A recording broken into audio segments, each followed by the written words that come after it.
From Apple to Albatross by Aldore D. Collier. From Apple to Albatross is a comedy drama that tells the story of a brooding, unemployed, philosophical young lawyer whose best friend is his grandmother. At odds with his father and misunderstood by his family, his search for meaning takes them all on a bizarre emotional journey. Along the way, there are all learned lessons about unconditional love and living life in the moment. Characters are as follows.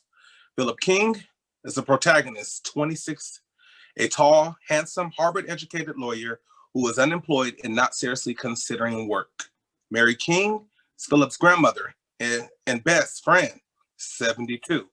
Unlike other family members, she supports him and provides unconditional love, beautifully matured. Paul King is Philip's father, 50, a postal worker who resents the way his son has turned out and the way his mother coddles him. He's almost as tall as his son with salt and pepper hair and a short temper. Brenda King Green, Philip's sister, 30, she's a school teacher who facilitates from total love and support to downright anger over some of her brother's actions. She admires his courage in a not being conventional, but sometimes fears the ultimate outcome of his choices. She's an attractive, petite, and well-groomed. Howard King, Philip's uncle, 48. Howard is the most eccentric member of the family. He's college educated and encumbers a non-sequentials and often makes less sense than the family than Philip, but unlike Philip, he's viewed as a lovable, harmless, eccentric. He's frumpy, with tuberous face, and walks with a purposeful gait. Reverend Blackman, he is 55 or so. He's a burly and has a deep, commanding voice. He is brought in by Paul to try and reason and sanity back to his son. Jean Cook, she's a 42-year-old co-worker, and Paul, who's visited the King's home, once is traumatized by Philip's existential behavior. She is overtly sexual in a predatory way.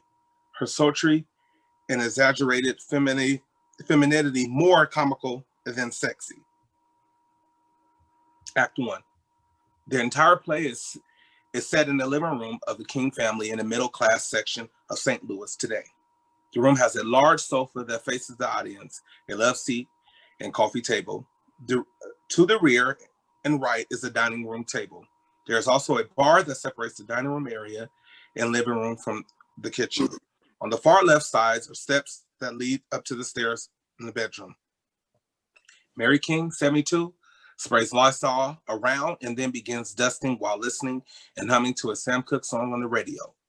The door to the home opens and Paul, her 50-year-old son, grumbles a bit and enters. He has this newspaper in his hands. He goes straight to the couch and plops down. Afternoon, Mama.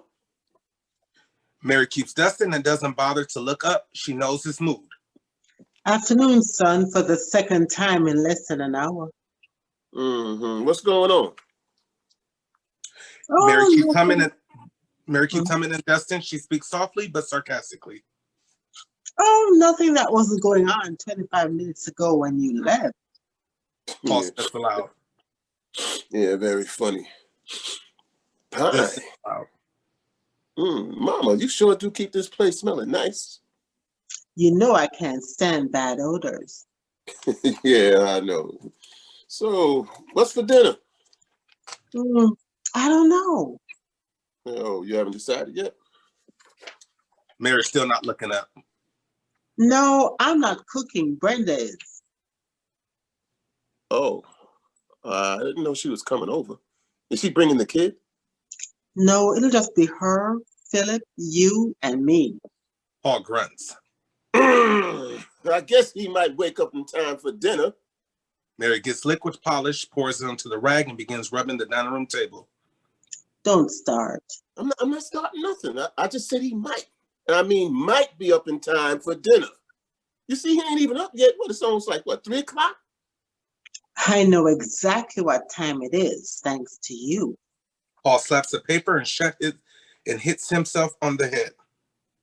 Lord, where is my mind? I must be going crazy thinking this vampire would be down before sundown. You better make an appointment for me to see the psychiatrist or something. Mary begins to rub the table more vigorously, but doesn't look up. I'll make you an appointment for or something right now. Yeah, very funny. Mary stops for a second and looks at Paul. No, it's not funny. For the last 2 weeks, you haven't let more than 60 seconds go by before you get started on that boy. She looks at her watch. You almost made it to 3 minutes today. Why should he have to get up if he doesn't want to? Paul shakes his head. No reason at all, I guess. I mean, even though nobody sleeps this time of the day except bums or whores. Mary stops and stands near him. Now you stop that kind of talk. Paul sighs. Fine. I guess you'd call him just a hard-working volunteer. No wonder he's tired. Man, it must be plumb exhausting feeding all those bums down at the soup kitchen and tending to all those queers at the AIDS place. Paul, just stop it. Paul snaps the paper closed and stands up. Stop it. Stop wanting the grown-ups to act like grown-ups. Paul, he then plops down again. Mary stands next to the couch and folds her arms. I tell you over and over, all you're doing is running your poor blood pressure sky high. You ought to be glad Philip is the kind of soul who wants to help the sick and unfortunate for... Paul slaps his knee loudly. Sick and unfortunate, huh? He's the one sick for being a 26-year-old loaf. And I'm the unfortunate one for being stuck with him for a son. And I tell you, I swear. Mary looks towards the ceiling and shakes her head. Lord, why does my son do this? Paul interrupts her. I'm not doing nothing but telling you the truth, Mama. I don't know why you looking up. God already knows it. He looks directly in her eyes.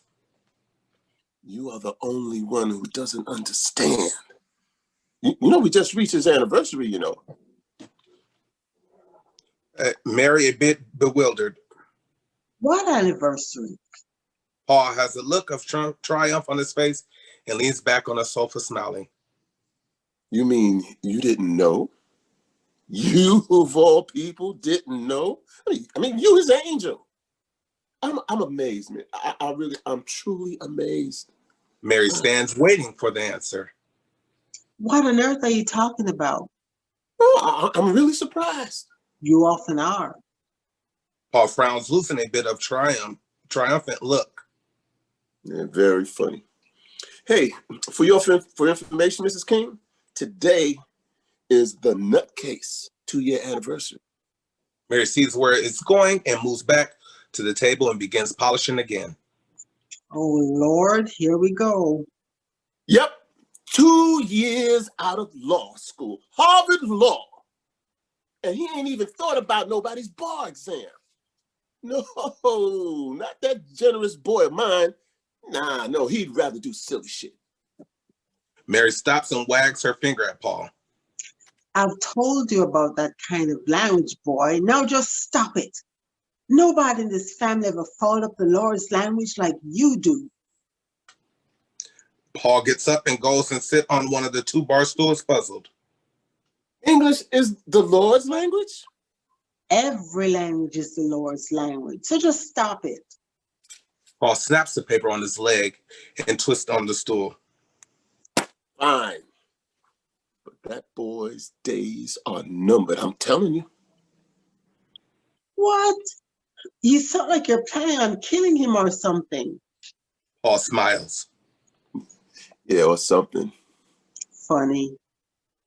Nah, don't be silly. I'm not going to kill him. But he's moving out of here if you don't find work soon. And I don't care if he's my son, or used to be. Used to be. She sighs and puts down the cloth and stands right in front of Paul. You know, Paul, did you ever wonder why Scotty Bird is so relaxed now? Oh, yeah, sure. I wonder about him all the time, yeah. Mm-hmm. Smarty. Well, Sister Clara went to that cussing man last week after he knocked holes in the walls at his house, yelling at his wife. While she got him to praying, she put some good, strong Valium in his tea, and he's been relaxed for a while now. Paul shocked. That ain't even legal. Mary shrugs. She didn't use but two strong ones. Nothing wrong with mixing prayer and medicine. I thought of you right away. I don't drink tea. Well, you better relax before I fix you some. Paul waves her off. You better stop, man. Anyway, what pisses me off, bugs me even more. I just saw Cynthia this morning when I was doing my rounds. She went to law school the same time as His Majesty. And she got a top-notch job. And she's driving a brand new Mercedes Benz. That don't mean a thing. The church secretary got one of those things and she's on relief. Well, Cynthia got a real good job. And she went to some unknown law school making real good money too. But no, not my son. Oh, God. He did this stuff just to torment me. Boy, you know that's silly. I don't know what you got against that child. Child? You mean Mary. Jackass? Mary sighs again. Boy, I've had enough of this. You keep forgetting just how far you had your chest poked out. Bigger than a grizzly bear in heat the whole time Philip was at Yale. And then Harvard Law School. She sighs and goes and rubs Paul's shoulder and speaks softly. I should have told you when you and Jessica, Lord rest her soul, started having kids that you have to give everything and not worry about it. Paul, he doesn't owe you a thing. Just like you and Howard don't owe me a thing. Then she pauses. But I probably should have charged Howard something. Paul, now relaxed, more laughs and sit back on the couch.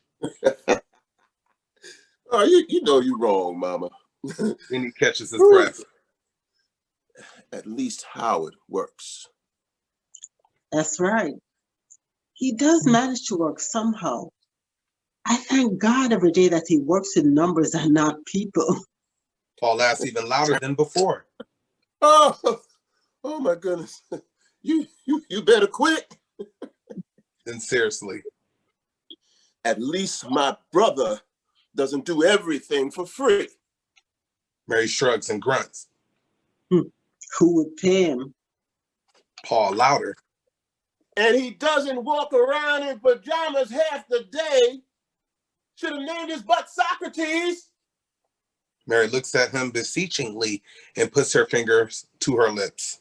You better lower your voice before you wake him up. Paul goes and stands near the stairs, looks up towards the top of the stairs and speaks louder. You really think that I care? He knows how I feel. The whole world knows now. Child, you're going to end up in a hospital. Mark my words. Paul softer and turns and walks towards the door. Yeah. And with my luck, that loaf will be the one bringing me my food. I'm out. You did a splendid job raising two fine children, and mostly without a wife. Splendid. Splendid. He sighs and heads towards the door, shaking his head. Woo, I better get out of here before I go up there and beat his ass or shake him to death. Get out of here. He walks out the door, slamming it. He can be heard mumbling to someone outside. Mary shakes her head and goes to the corner and turns the radio up louder and begins polishing the wooden chairs around the table. Not 10 seconds go before her granddaughter Brenda comes in. Hi, Grandma. She goes over and hugs Mary warmly and sits on the love seat. Where's Daddy off to in such a huff? Don't tell me he and Philip had words again. No, Philip's still asleep. What's gotten into him this time? Same as always. Philip again. I thought it might have been that woman. Mary turns the radio down and gives Brenda undivided attention. What woman? That lady from Macy's. Daddy has a hot for? No, I don't remember anything about that. I'm surprised Philip didn't tell you. It caused such a scene.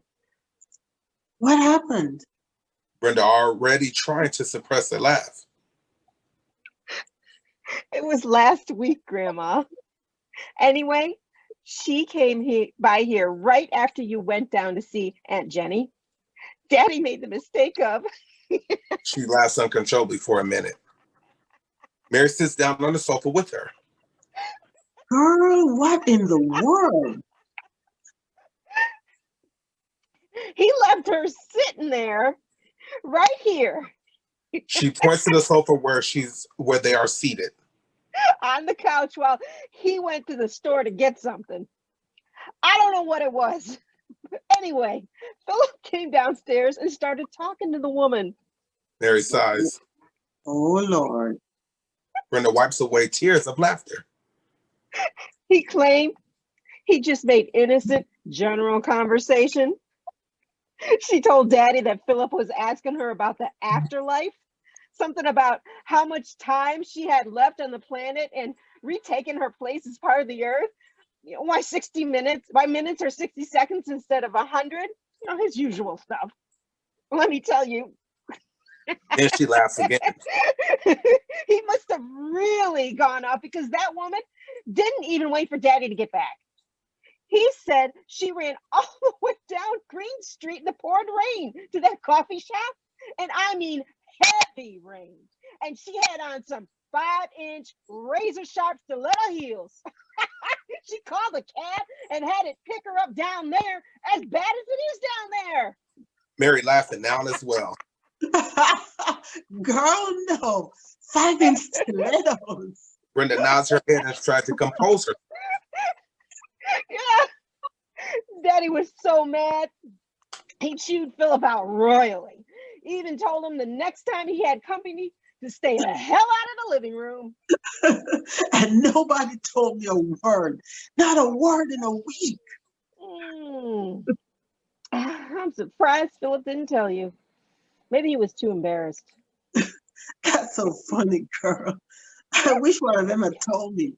I could sure use a good laugh around here. Is it that bad? Worse, child. Brenda gets up and goes over to the bar and slowly sits on the stool. You know, Daddy's problem is that he's way too provincial. He just doesn't realize that Philip is in some self-discovery mode. Mode, huh? She then moves into the kitchen and starts wiping at things. Brenda smiles. Yeah, nothing out of the conventionality handbook. She points to the refrigerator. Could I have a Coke, please? Mary rubs the counter and doesn't look up. Sure you can. Be my guest. Grandma, you're standing right in front of the refrigerator. Yes, but your legs work just fine. Even that little exercise can help. Brenda grunts and gets off the stool and gets the Coke and returns. 30 seconds of exercise. That's going to be a big help. It might. Anyway, I don't know about you, but I still think it's cute that my little brother has the courage to do what so many of us deep down inside want to do, but are afraid. Even I sometimes wonder what my life would be like if I hadn't gone along prescribed lines. College, marriage, motherhood, teaching school. Where would I be now? Mary looks up towards the stairs. Probably upstairs in your pajamas, asleep just like your brother. Really, Grandma? I do wonder. He's doing a lot of good work, just not getting paid. And I think it's great. I couldn't because I just get bored way too easily. She turns back and forth on the stool. I just wonder how long he can go on like this, joyously obsessed with the vicissitudes of life. Mary frowns. Hmm. Oh, I'm sorry. It just essentially means the changes of life. Mary upset at Brenda questioning her vocabulary. I know exactly what it means, young lady. I used to teach math and English in case you forgot. Trying to teach me. Sorry. Jeez. Sensitive toes around here. Anyway, getting back to good old Socrates. Mary stops and smiles. That's just what your daddy called him a few minutes ago. Well, you always said I was just like him. Anyway, Philip really does need to stop being so much like Woody Allen, all morbid and obsessed with death. Amen to that. Mary opens up the refrigerator and gets a Coke and sit at the dining room table. He just has to find the The right right girl, yeah. Mary goes and adjusts the radio's volume. He will. You and I can be patient until the cows come home. But what about Daddy? Mary isn't about to respond when music can be heard coming from upstairs. Looks like he's up. He didn't come back from the clinic until really late last night. She moves back into the kitchen. I think I'll get him some breakfast. Brenda looks aghast. Now, wait a minute, Grandma. Philip is 26 years old, not 12. If anything, he should be cooking for you. Besides, it's 3:30 in the afternoon. So, So, Miss can't get me a measly Coke? It's too late, and I'll be cooking in a little while. Philip slowly descends the stairs before Mary can answer. Hey, Grandma. Brenda. You're here early. Brenda extends her arm towards the stairs and begins singing like a pageant host.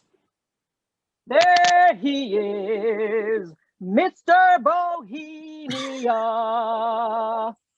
Philip grins. Good one. Good one. Quick draw, Brenda here. And you're fully dressed. My God.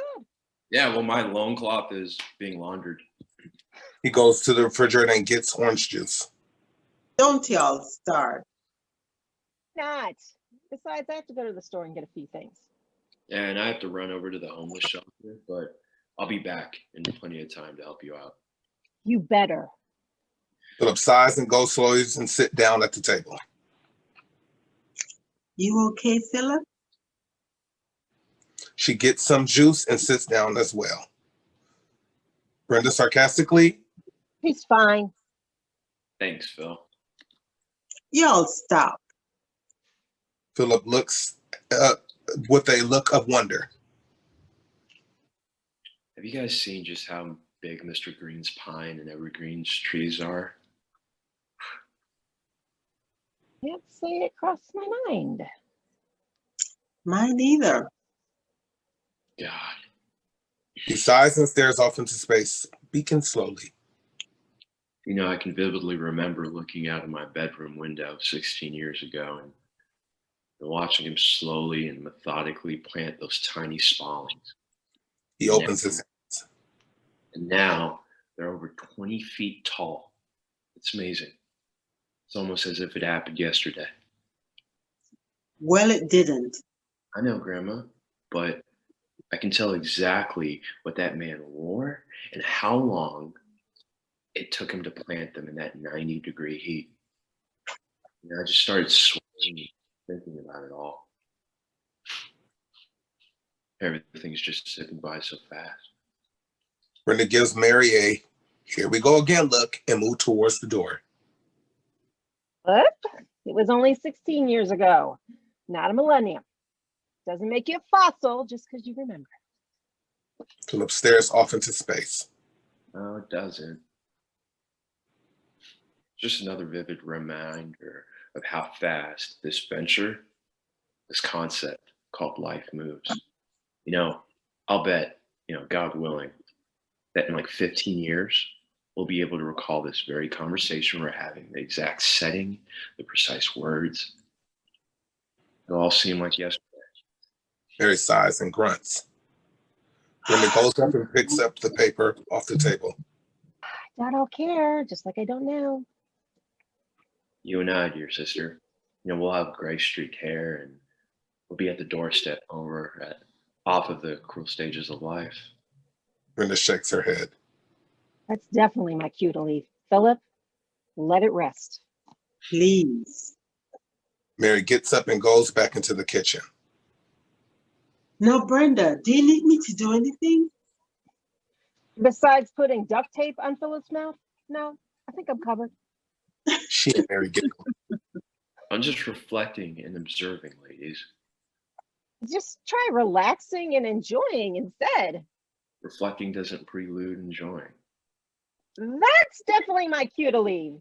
You need a ride, philosopher? Nah. I'm gonna walk. It's nice out. Oh yeah, Socrates always walked. Right. Brenda closing the door. I have to run to the video store too, so I'll be back in about an hour and a half. That's fine. Bye. When Brenda leaves, Mary folds her dust rag, turns down the radio, and sits next to Philip. Boy, you better stop all this talk about time and death. You're scaring your sister and making your daddy nervous. I'm 72 years old and I don't think about it nearly as much as you do. I know. Hey, by the way, your lovable youngest, put some articles outside my bedroom the night before last about molestation and mood-altering drugs. Mary alarmed. What? Yeah. Dad put out those classifieds, and Uncle Howard leaves articles on recovered memory about molestation. Mary shakes her head. Those boys are mine. Yeah. I have to always watch my step coming out of the door and not knowing what's on the floor waiting for me. You never told me. Wasn't that big a deal. But Uncle Howard's articles were pamphlets, okay? One was 20 pages long. Oh, don't mind Howard. Believe me, I don't. He's a good one to talk about anything involving the mind. That's the truth. And Lord knows it. In all his 48 years, I've never understood my own child. Nobody does. Sigmund Freud couldn't understand the man's mind. And he thinks I'm the one with the problem. I know. Philip gets up and stands behind the sofa.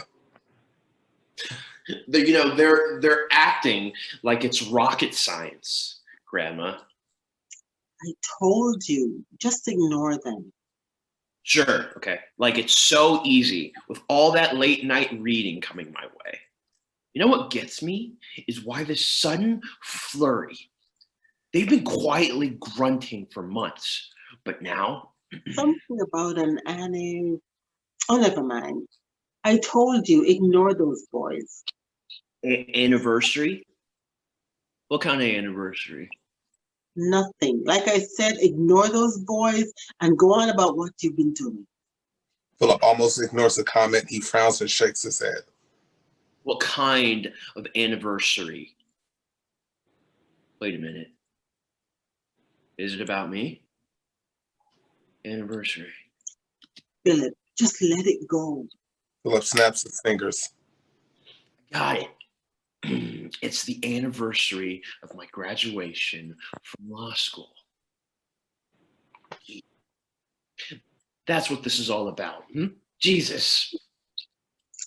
Listen, if they want to waste time, let them. I don't get them. It's not like I'm going to just hang around here doing nothing, Grandma. Mary holds his hands and gives him a gentle smile. I know you're not, love.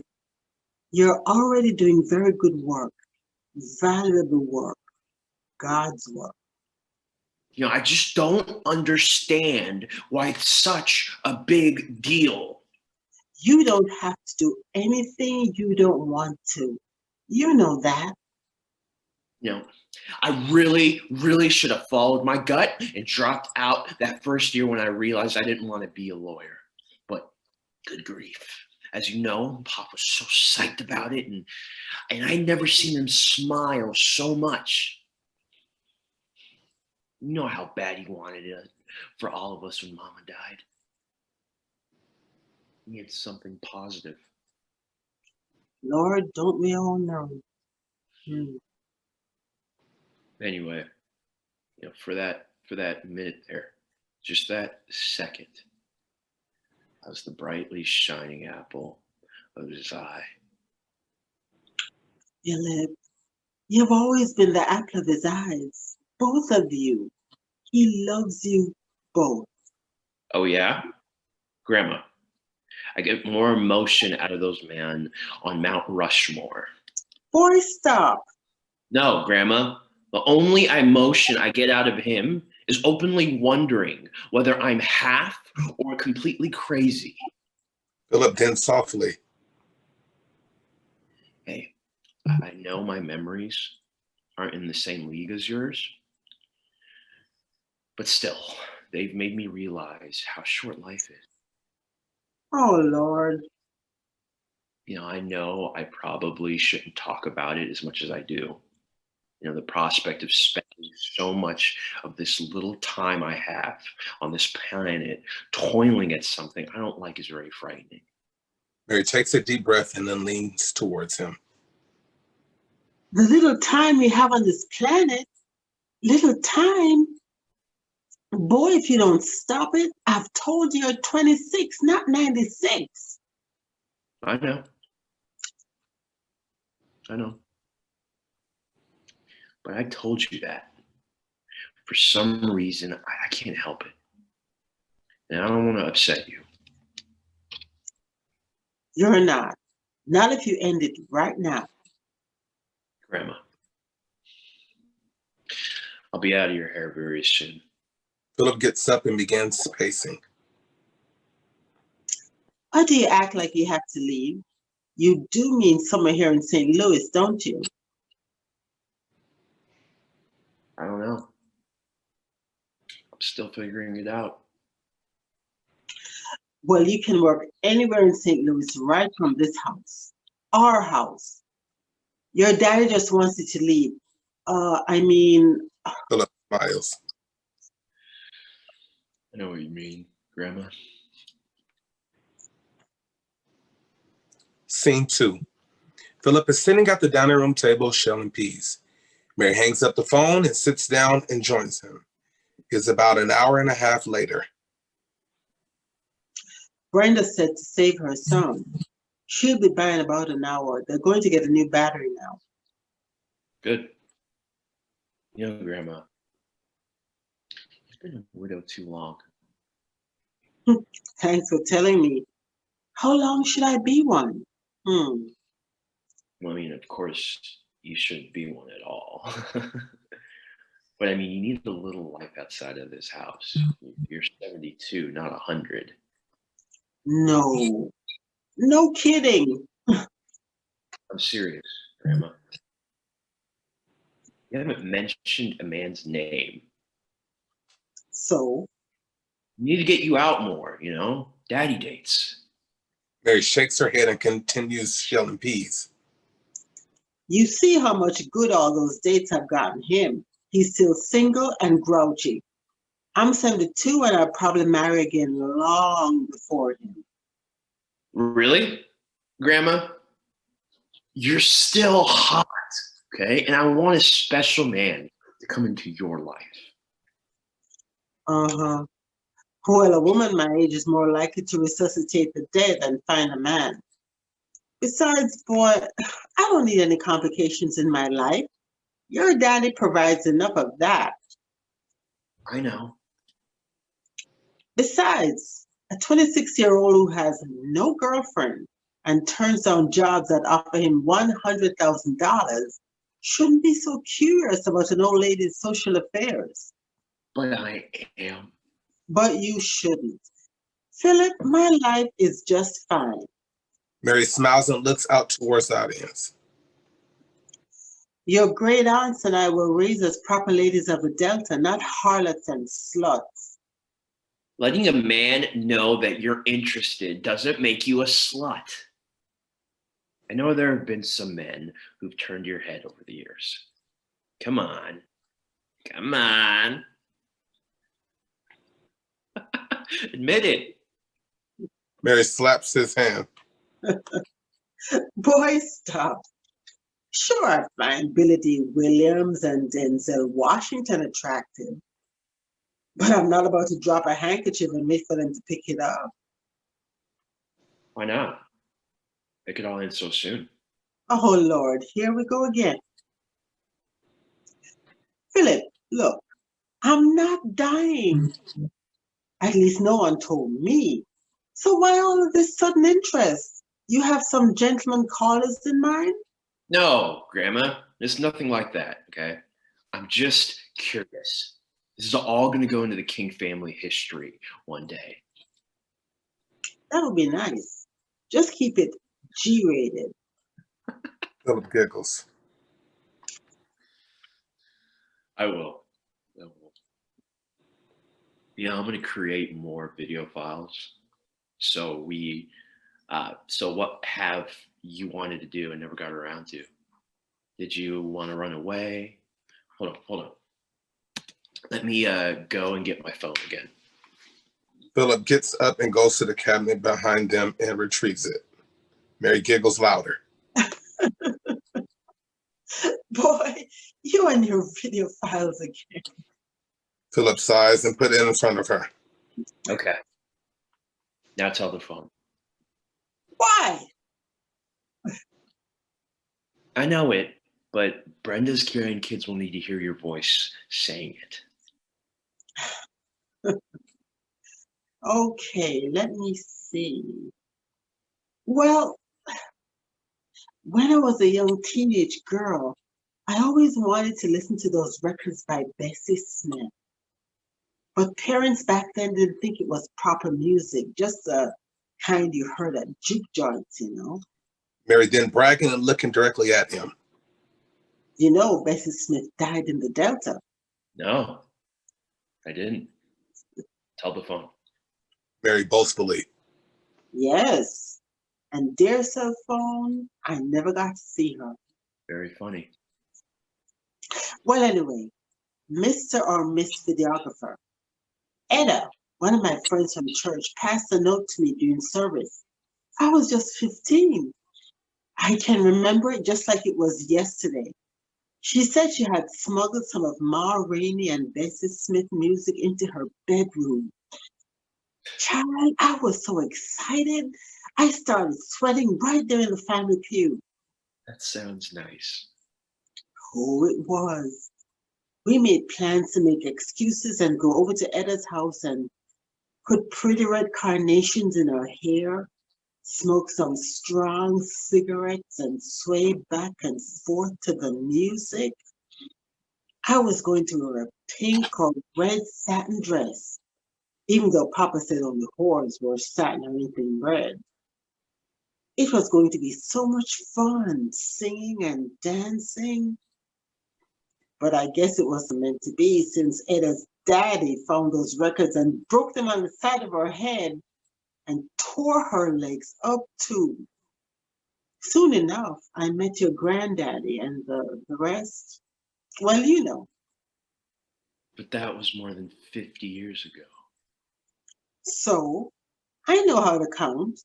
Well, I know for a fact that Deacon Hill has his eyes on you. Mary, very surprised. What? How Deacon Hill get into this? I've never done more than exchange pleasantries with that man. Well, I spent quite a bit of time observing people, as you know. You don't say. And I know for a fact that he likes you. Mary suddenly very suspicious. How do you know that? Who's been talking? Nobody. But I've seen the look in his eyes. He really stares at you in church when you're not looking. Mary blushes. I didn't know that. You telling the truth, boy? You don't even go to church much. Philip crosses his heart. Scout's honor. Well, that really is something. Oh, well, it doesn't matter anyhow. I'm flattered if it's true. Trust me on this one. Barry comes back and wipes the table and pinches his cheek. Let it rest, Philip. I've had my turn. Nothing, absolutely nothing would make me, your daddy, or the rest of St. Louis happier than you settling down. Maybe I will. Just stop it. Okay, let's work on one person at a time. Mary is about to interrupt him, but interrupted by the ringing of the phone. Don't make me have to shoot you, boy. Scene 3. The doorbell rings and Philip runs down the stairs to answer it. He is wearing a windbreaker. Jean Cook, a coworker of Paul's, is there to pick him up for dinner. Good evening. Hello there. Jean then comes into the home and looks around, handing Philip her wrap. Is Paul around? He's upstairs showering, and I'm sure he'll be right down. Jean looks at her watch. I guess I'm just a tad bit early. Philip nods his head.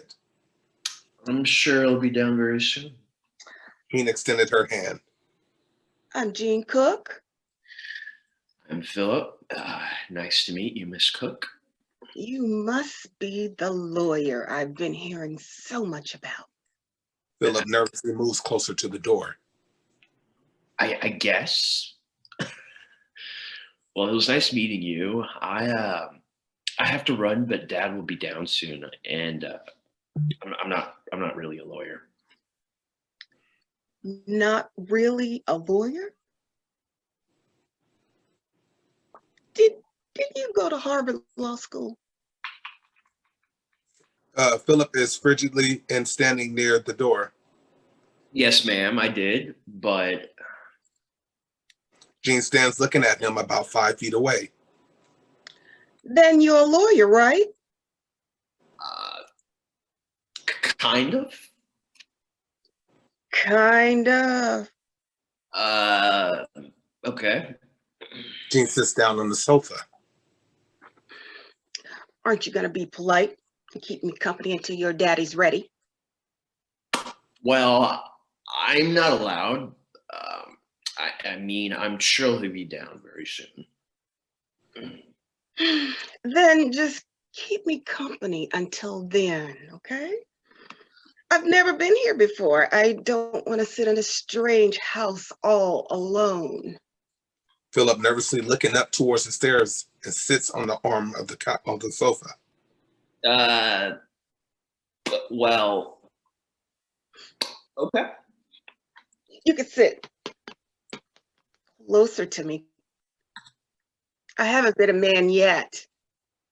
At least not one that wanted me to. Who didn't want it? Philip starts rubbing his shoulders. I've been sweating, and I don't want to be impolite. Oh, child, I love a man's sweat. Jean, she pats the sofa, beckoning him. Philip gets up and goes towards the kitchen. Can I get you something to drink? No, just sit here and keep me company a while. Philip, with resignation, sits on the sofa. Okay. I've been hearing so much about you, young man. Thanks. You look mighty normal to me. Not wacko at all.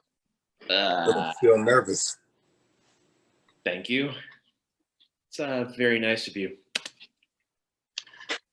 You're a mighty cute man, boy. Folks said you were cute, but they didn't say just how much, though. Thanks again. You know, you can't put too much into appearances, you know? You don't say. Philip a bit more comfortable. I do. But you really can't.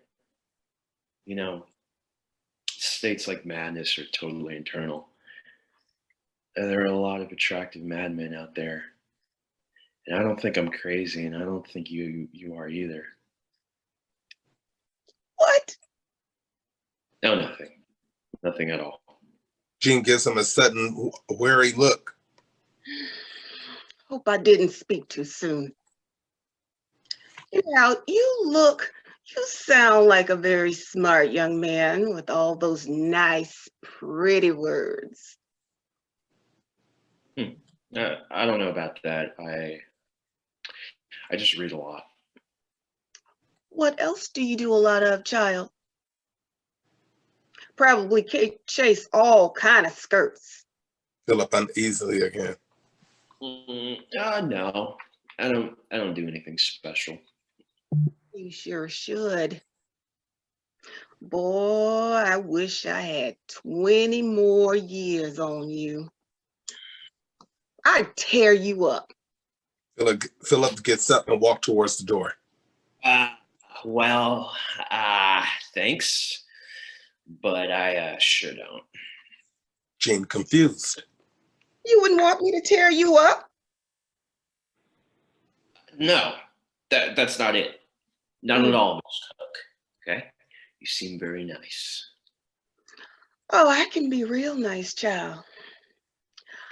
I'm not ready for the nursing home, you know. Philip shakes his head but doesn't move. No, of course not. You're a very attractive lady.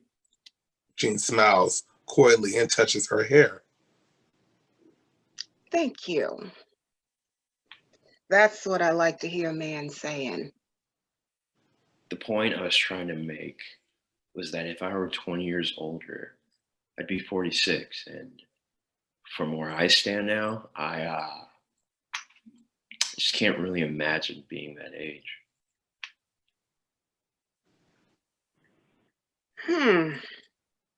What are you talking about?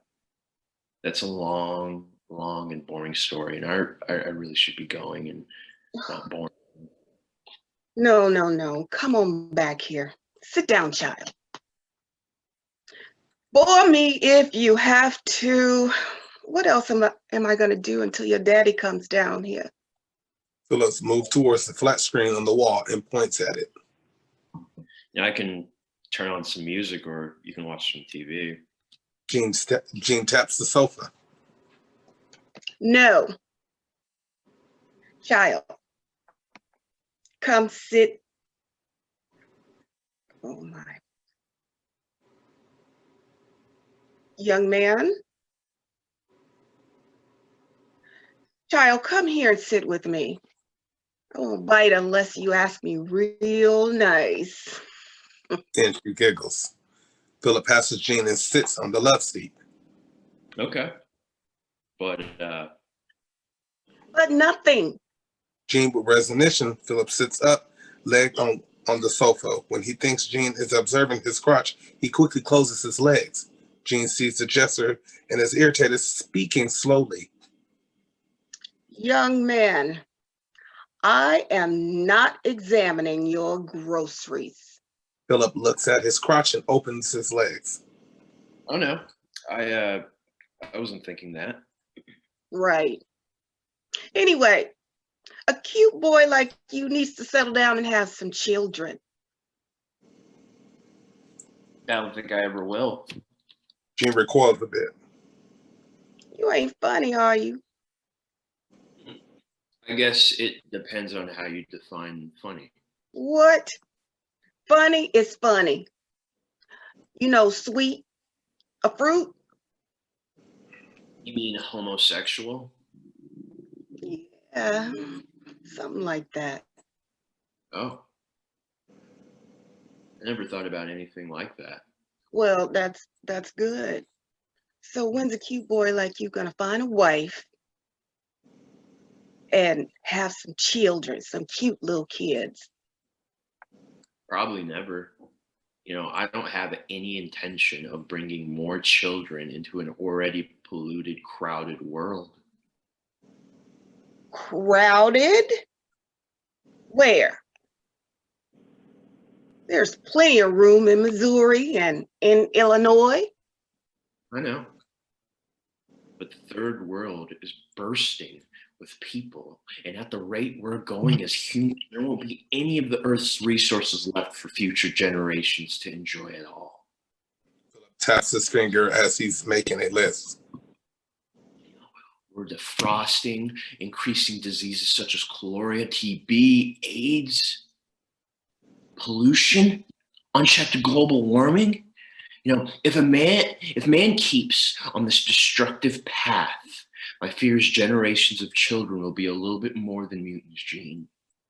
So I won't allow any of my sperm, my seed, to perpetrate such destruction on planet Earth. It'll be catastrophic. Philip looks up and sees she's frozen and barely batting an eye. I think I'd better stop. Sorry. You know, I didn't catch all that, what you said. But now, what exactly was that about your sperm and your seed? Just that, in a nutshell, I don't think it's a good idea for me to have kids. I see. So, what you gonna do with it? With what? Your sperm. Philip surprised. Nothing. Anyway, I really think I need to get going. All this talk of yours will change when a girl comes around. Perhaps, I guess, maybe in another lifetime, if there is a next life for us. Being perplexed, frowning. A what? Ooh, never mind. She Paul! then turns towards the stairs and screams. Paul! Hey, Paul, you ready? Scene 4. It is evening. Philip is sitting on the sofa, sorting through cards and papers in his wallet. He stops and pulls out a photo, smiles and sighs, and holds it up, staring at it in silence for a moment.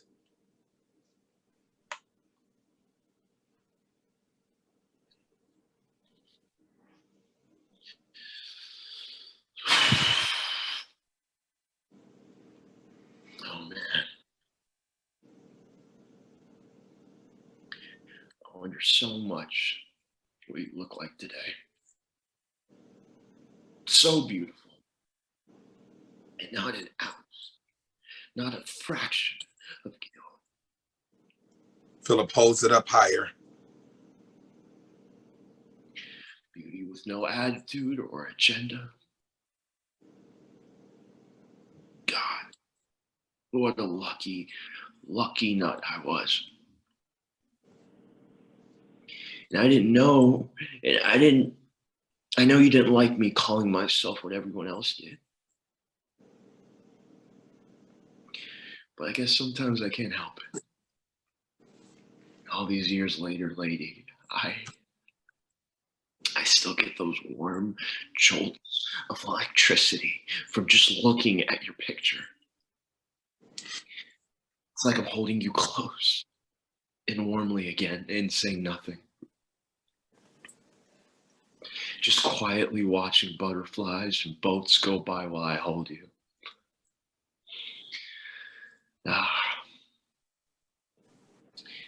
If you were still mine, everyone here would love you so. They were telling me how lucky I am and how smart I was. And I was both. And I wish I'd at least taken more pictures. He places the picture next to him on the sofa, then picks it up again. He leans forward and speaks to the picture.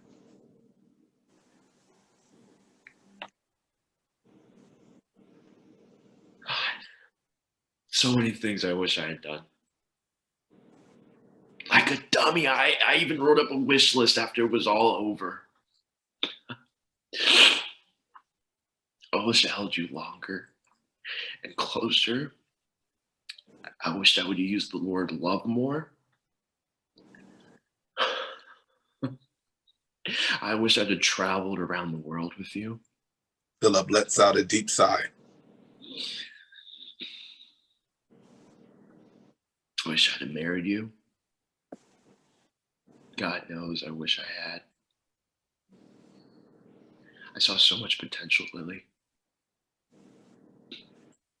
But then I guess like guys like me aren't supposed to dream. We're not allowed to. We get punished for it. I created such a warm, sweet, cinnamon-scented world for us.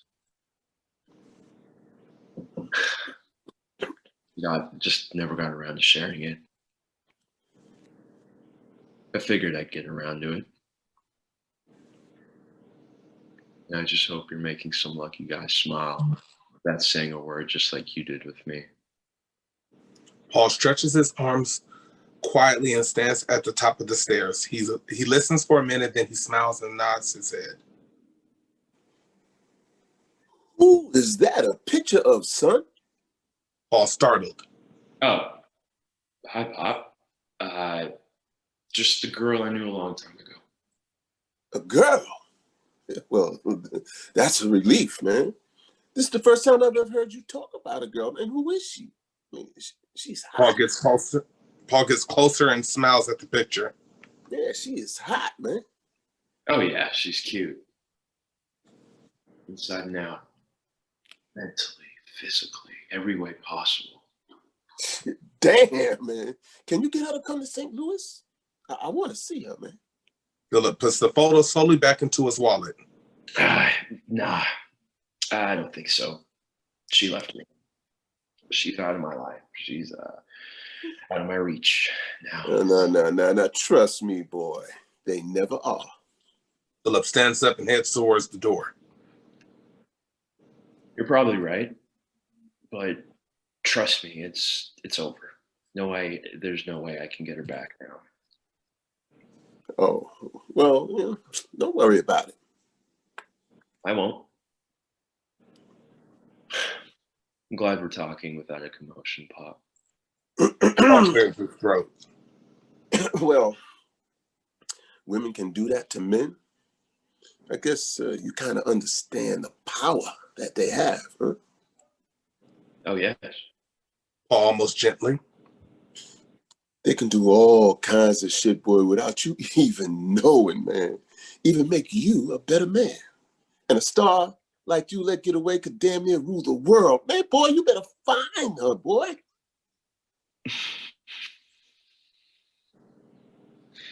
I guess you're right. Philip, after momentarily silence. Feels very nice. Oh, Paul suddenly himself again, clears his throat. Well, excuse me. Don't get used to it, son. You got a lot more problems than some hot chick who left you. You understand? Oh, yeah, I know. Yeah, but shit, she sure is the finest thing I ever seen since your mama. I know. Scene 5. Paul enters the house while Mary is on the couch reading a magazine and happily humming a tune. She stops and takes in a deep breath before addressing him. He gets a beer from the refrigerator and sends over her. Paul, can I ask you a question? Do you love your son? Oh, Lord. Yeah, here we go again. Oprah Winfrey, here we go. Jesus. Man, if a man wants his son to be responsible, all of a sudden he doesn't care? Come on. I just asked if you love your son. Yeah. I bring up all that sensitive man crap, man. We used to have the word love nowadays to be a real man, do we? Mary almost manages that smile. Well, you still haven't answered me. Paul Yeah, takes well, a big swig. Well, answer that. Answer what? What's it going to mean if I even say it? I mean, don't actions speak louder than words here? Mostly, yes. Well, then, you act like some woman on them talk shows. I mean, if a man doesn't walk around prancing saying lovey-dovey crap, then he doesn't care. I care about everybody I know. You can't just say it, can you? I can say whatever I want, too. Then just say, I love Philip. For what? Because I'm asking you. This, this is what happens when you watch talk shows every single day. Jeez. Before Mary can respond, there's a noise at the door with someone pulling on it, fumbling with keys. They look at each other and shake their heads in unison. I don't even know why we keep giving Howard keys. I don't know either. He always gets stuck.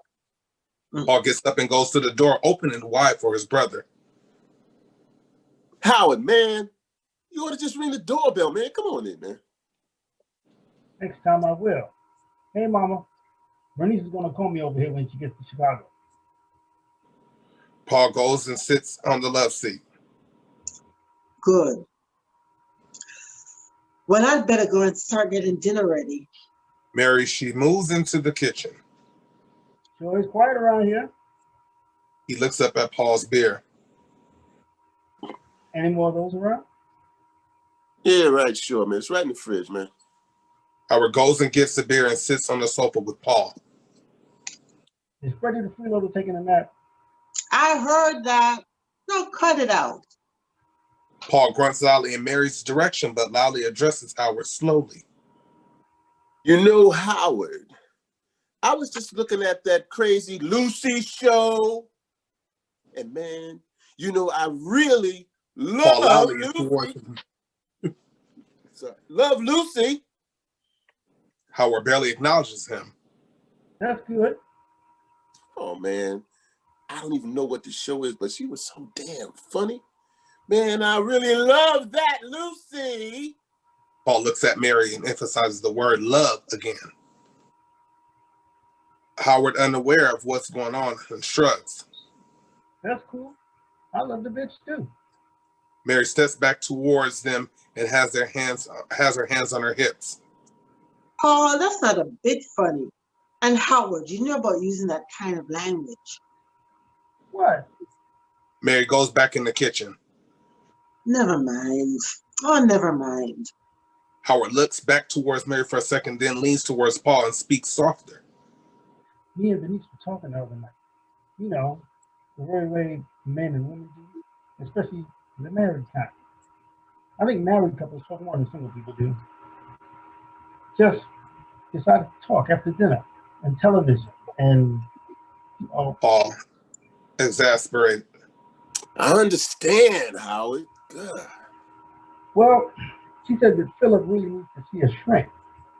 You know, Paul, they got all kinds of drugs out there. I really discovered that some drugs are really useful for helping to clear up the crazy mind. They find them down there somewhere in Siberia or South Carolina. Paul looks towards his mother, who is leaning over the bar with a haunt expression. Siberia or South Carolina? Yeah, I don't know which one. Somewhere south.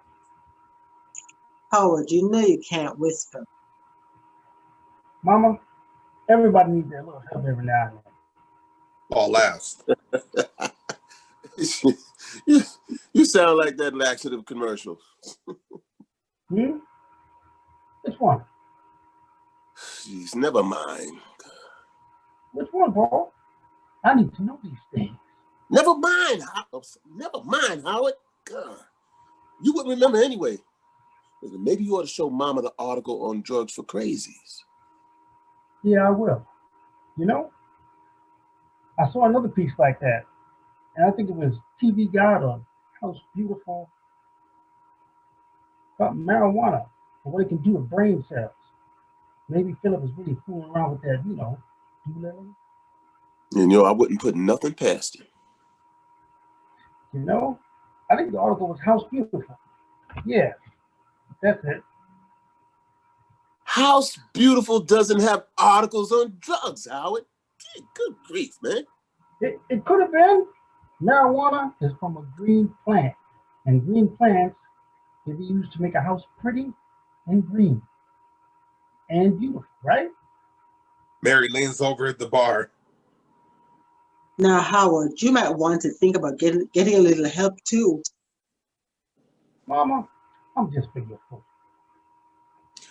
Outside, a car door slams loudly and several female voices can be heard yelling at once.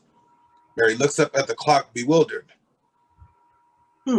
Brenda and Barry are sure here mighty early. Philip enters the house nervously and heads straight towards the stairs. Hi, Daddy. Uncle Howard. Grandma. Mary comes out of the kitchen. Philip, is anything wrong? You all sure were talking loud out there. And why is Brenda here so early? Philip stops at the top of the stairs. They cut practice and I had to leave. Besides, right now, I have a couple calls to make, okay? Excuse me. Yeah, well, you better use your own phone. Mary frowns and goes back to the kitchen. I wonder what's wrong with him. Brenda can be heard yelling outside at her husband, Barry. No, he can't come in. Take him home and come back for me. The door goes open again, slowly this time, and Brenda stumps in seething. She takes a deep breath and looks around the room before slamming the door loudly. Mary winks. Girl, what in the name of Gabrielle is wrong with you? Brenda surveys the room and then walks towards the stairs before turning around to her face. Her father and her grandmother still seething. Did Philip tell you guys what happened? No, what are you talking about? Brenda stumps her foot. That damn nutcase. That damn fool. Shit, now you talking. Mary wipes her hands and heads towards Brenda. Girl, don't you ever talk like that. Let me tell you why, Mrs. King. It appears that my son, unbeknownst to me, managed to convince the entire soccer team that practicing was a complete waste of time and that they should be out enjoying themselves with video games and movies and pizza since they could die any day now. Practice, it seems, is worthless since they could be struck by lightning, breathe poison air, get hit by a car, or come down with leukemia. Leukemia? Yes! And he told them they're all killers, destroying the earth. Mary, Howard, and Paul says in unison. What? What? Yes! Killers! My God! So the ones who weren't scared and crying ran home to their parents. They all told the coaches, all those 8-year-old babies out there talking about dying. Now, Brenda looking around. does this dialogue strike you, any of you, as remotely familiar? Howard grunts loudly, quizzically. Well, let me think. It's Philip, Uncle Howard. Yeah, that's right. I was going to say him.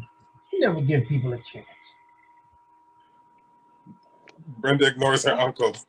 The head coach was so upset that he kicked Bobby off the team right then and there. I was standing back and on the phone and couldn't figure out what was going on.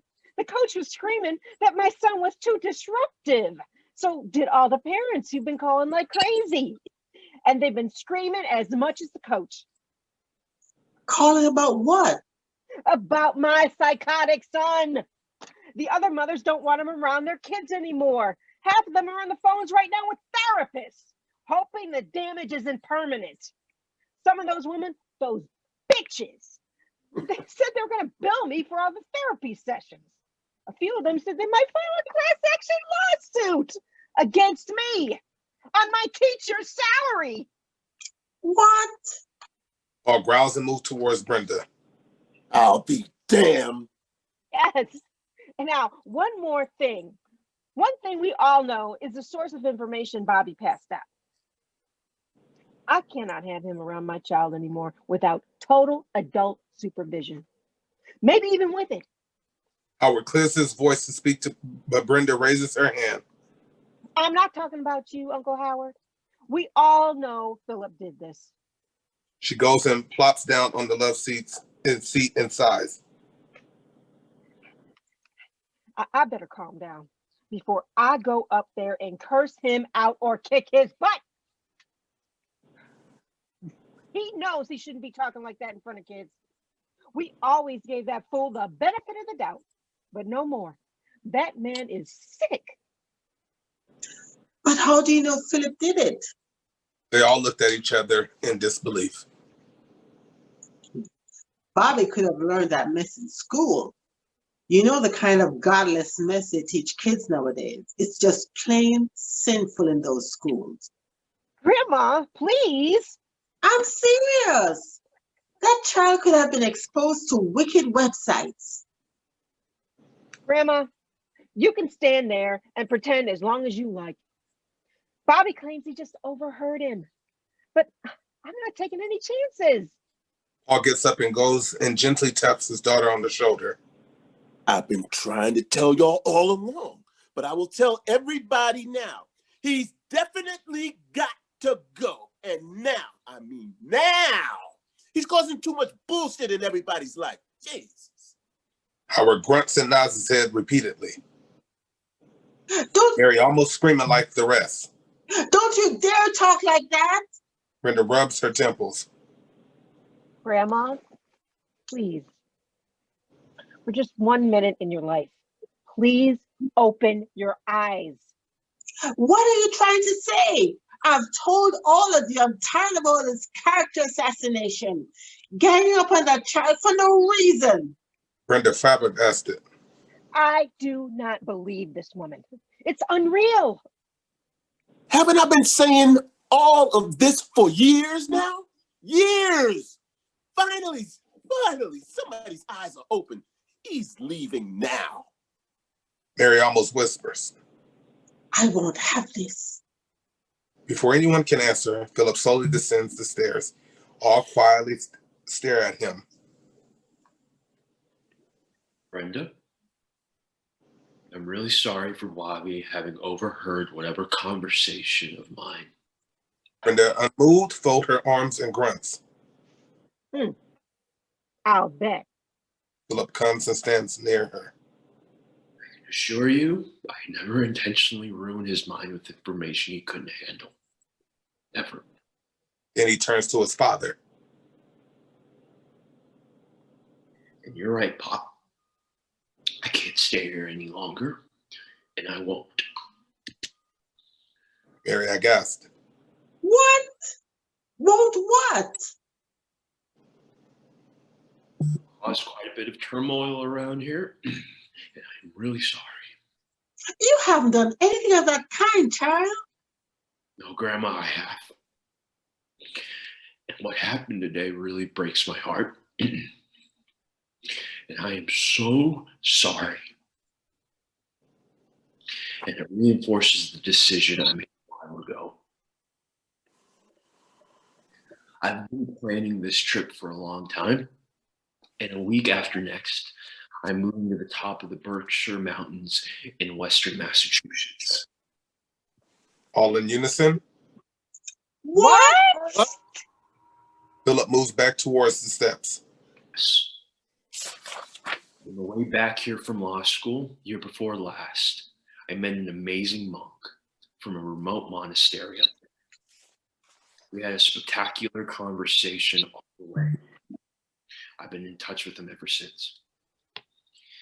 He stressed, of course, that no church should be able to be used as a refuge from reality and responsibility. Imagine that. Touché. But he told me that I can spend as much time as I want there while I contemplate, while I meditate. I can't say that I'll stay there forever. Who knows? Child, what are you saying?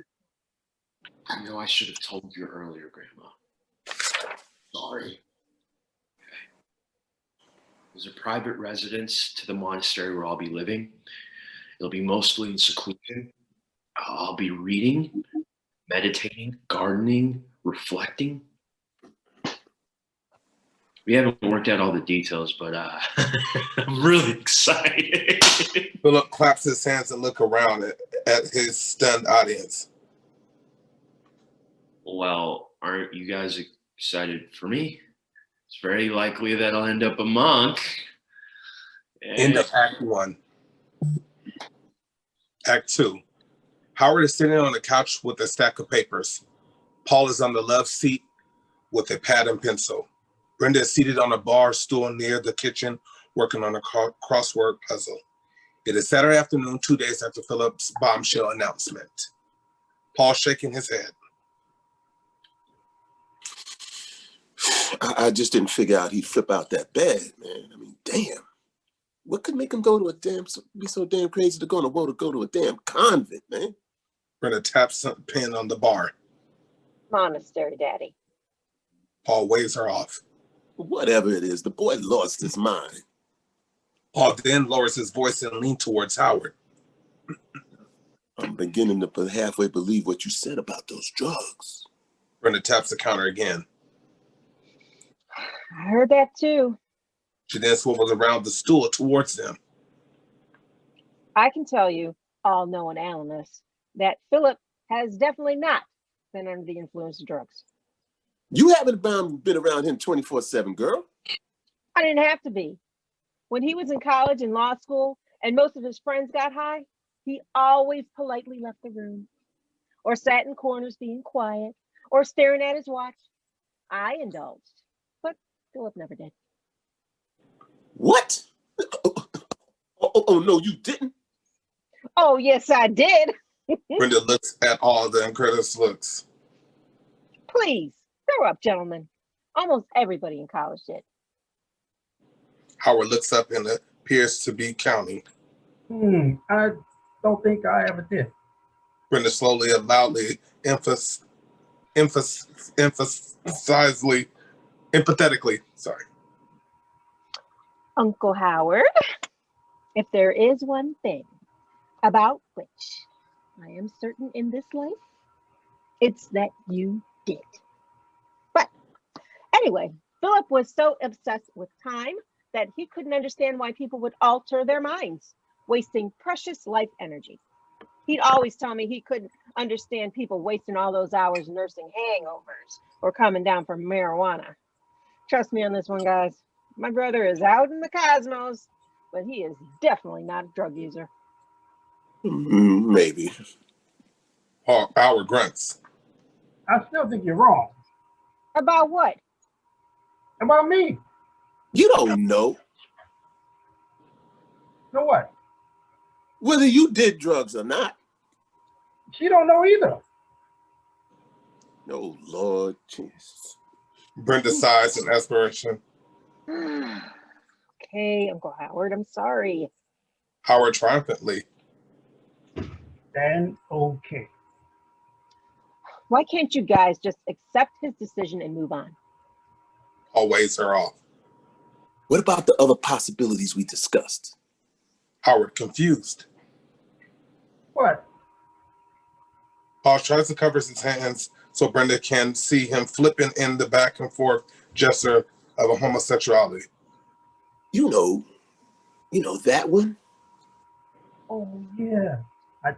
I think we're pretty much okay on that one.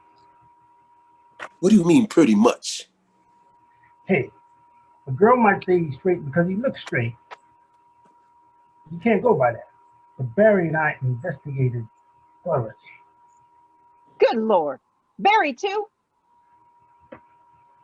Well, you know he was doing something with it. And how would you know? Miss Rocket Scientist, men have to do something. Women can watch stories and talk on the phone and be satisfied. Howard, please. Howard raises his hand. Listen, yesterday, Barry tracked down Doreen Barnes. At first, she was freaked out, but then she admitted they did it. I knew he wasn't no homo. Brenda flips to the thesaurus. Gentlemen, having sex with a woman does not make a man straight. Howard indignant. Does too? Please. Well, Smarty Lisa lied. I confirmed with Doreen, and she also told me about Harriet Smith. She verified that he poked her too. Howard then turns and looks straight at her. Now, just doing it with two different girls, prove it to you? Unbelievable. You can get all sassy all you want, But all I know is none of this would have happened if he went to one of them schools down there in Atlanta. That's right. And I'm sure there's no deviant behavior anywhere in Atlanta. Brenda loudly slams the book on the counter and walks towards the stairs. I can't take any more of this. Now we can work uninterrupted. Brenda's voice can be heard from upstairs saying, I've heard that. I heard that. Maybe I rode him too hard. I mean, hell, man, I just wanted to make him a responsible man, man, that's all. Howard loudly. I want to know why this old priest is so interested in Philip. Brenda yells, Monk. Howard waves off. Why did he stay in touch with a Baptist child for so long? You might be on to something, man. Write that down. Howard points to the note on his pad. Done. But you know, all kinds of crazy shit goes on in those places. That man may want to hump them. Priests and monks, they do that stuff all the time. And these guys, isolated in those remote mountains, they get snowed in for months and months. You know, it just ain't right, man. I mean, locked away with a bunch of bald-headed men in the middle of nowhere? I mean, all of them got like them big prostates from years of no fucking and shit. That's a fact. And you know, when you ain't getting none, your balls swell up to the size of grapefruits. Shit, now that's a fact. You know, Paul, worst of all, I heard most of those men come mainly from France. What do you mean worst of all, man? That means they stink. They don't bathe. That would be enough to keep me away. Them funky, stinking Europeans. Ah. Howard frowns and shakes. Brenda yawns to come downstairs.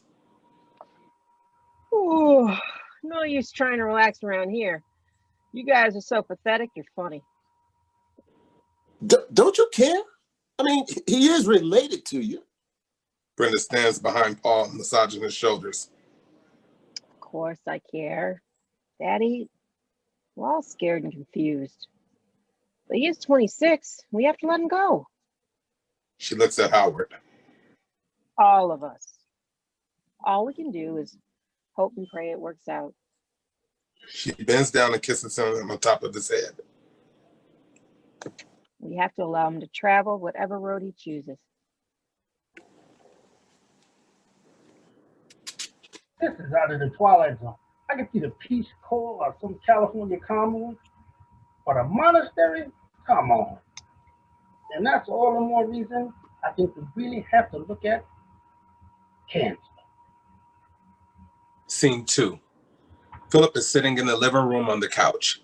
It is early evening. He's watching television. Paul comes in the house, looks around, notices there's no one around. Philip, boy, we need to talk. Ain't nobody else around here. There's some things, that we need to talk about, man to man. Okay, Bob, but we're not alone. Paul gets yeah. really angry and loud. Oh, yeah, that's right. Yeah, the heavenly host or the Holy Ghost is here and shit. I must have forgot. We're never really alone. Philip toys with the remote and politely shrugs. Yeah, I don't know about that, but Uncle Howard's asleep in the guest bedroom. Oh, well, anyway, I just want to make sure that none of your cheerleaders weren't here, Philip shrugs without looking up. If that's what you want to call them.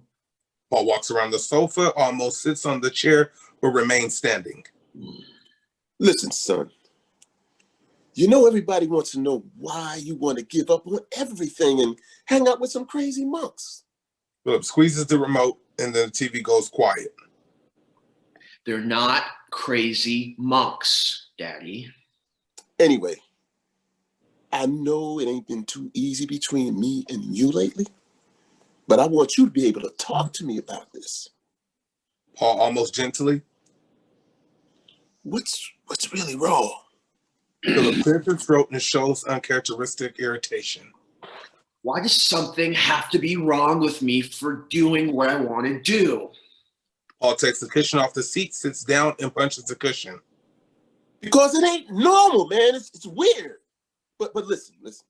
I just want you to do me one simple favor, okay? That's all.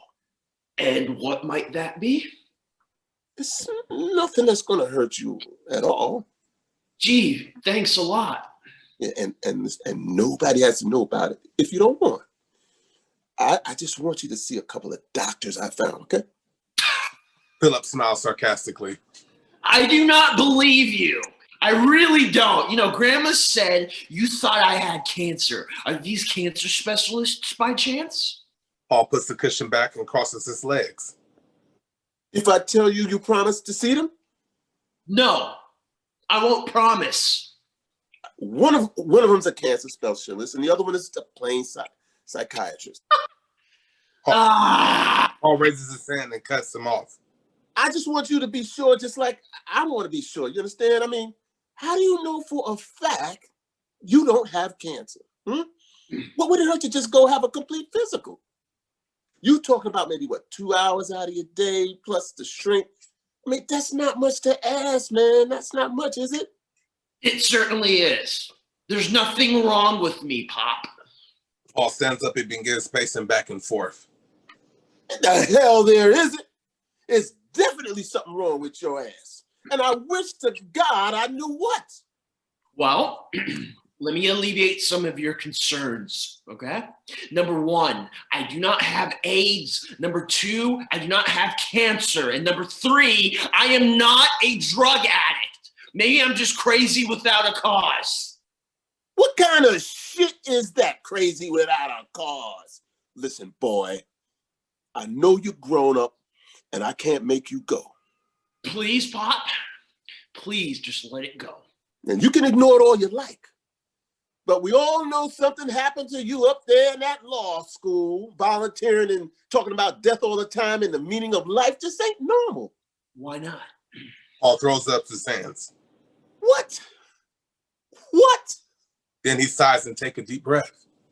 Oh, Philip, son. I mean, everybody has dreams and shit like that, right? But somewhere along the line, reality kicks in, boy. It gets the best of us. Except folks in the crazy house. Pop.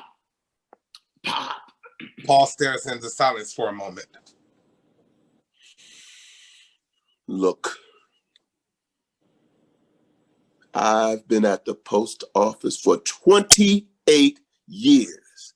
I don't even think about liking or disliking. I have bills to pay, bills that I made.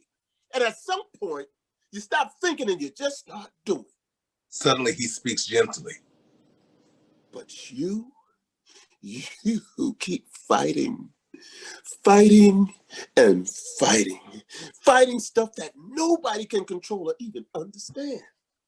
Boy, I can't waste a lot of time worrying about dying because I have to keep my eyes on living.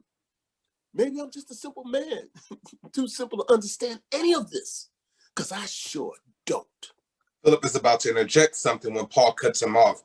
He is still speaking softly, and Paul has his undivided attention. I'm not finished yet. Your grandma and sister think I'm against you because I'm embarrassed. I didn't want to admit it, but there's some truth in it. I know you don't care, but I do care what my coworkers and friends think. He then pauses, but Philip says nothing.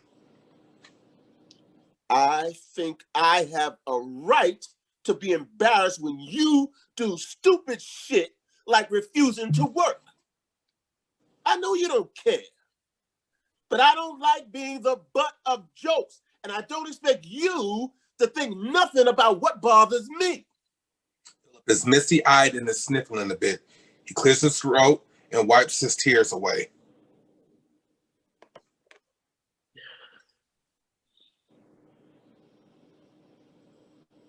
I do take your feelings into consideration, Pop.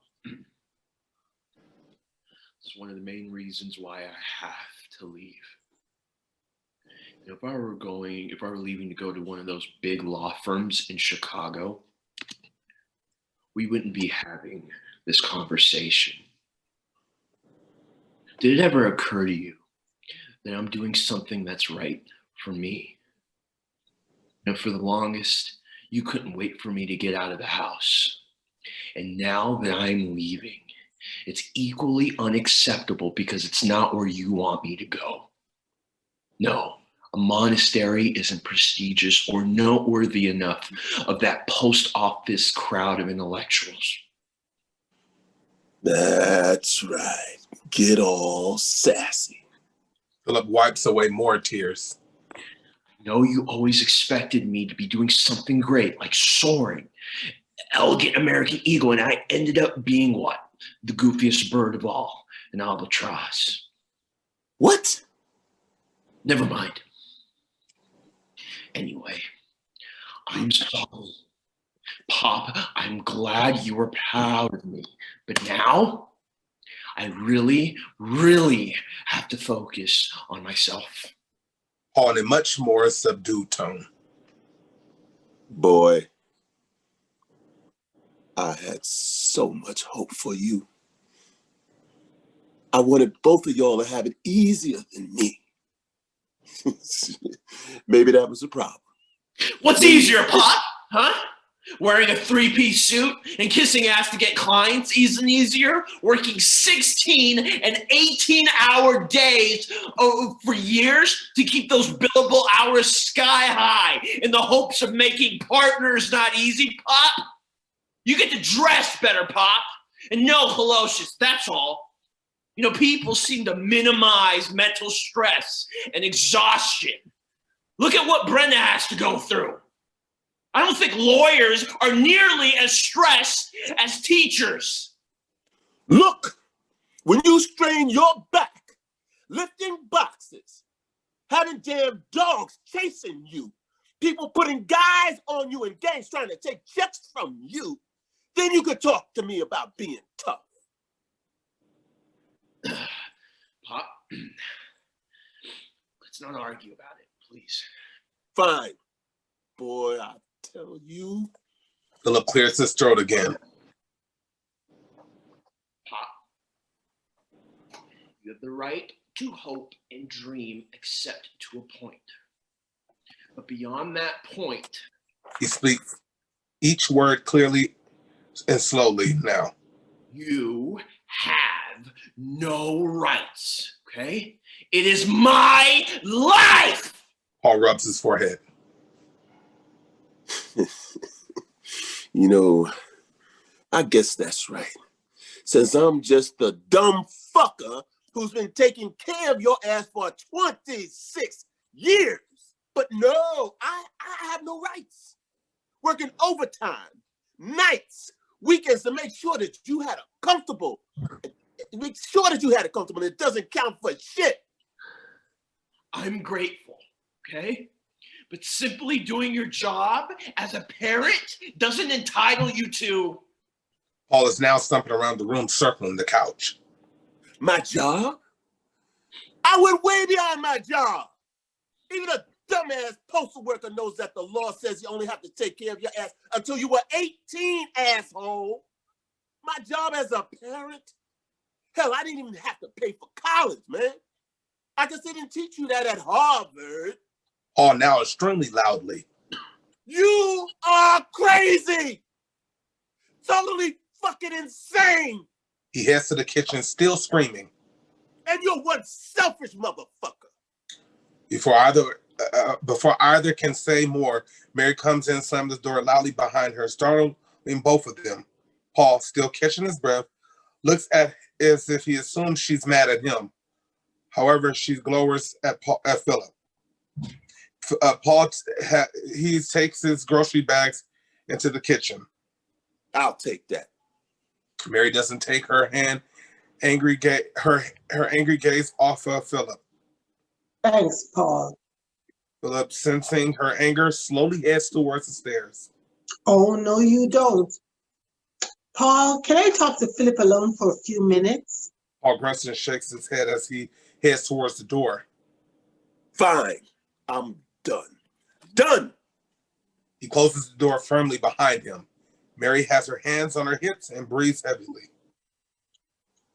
Just guess who I saw at Simpson's Market today? Waiting for me, as a matter of fact.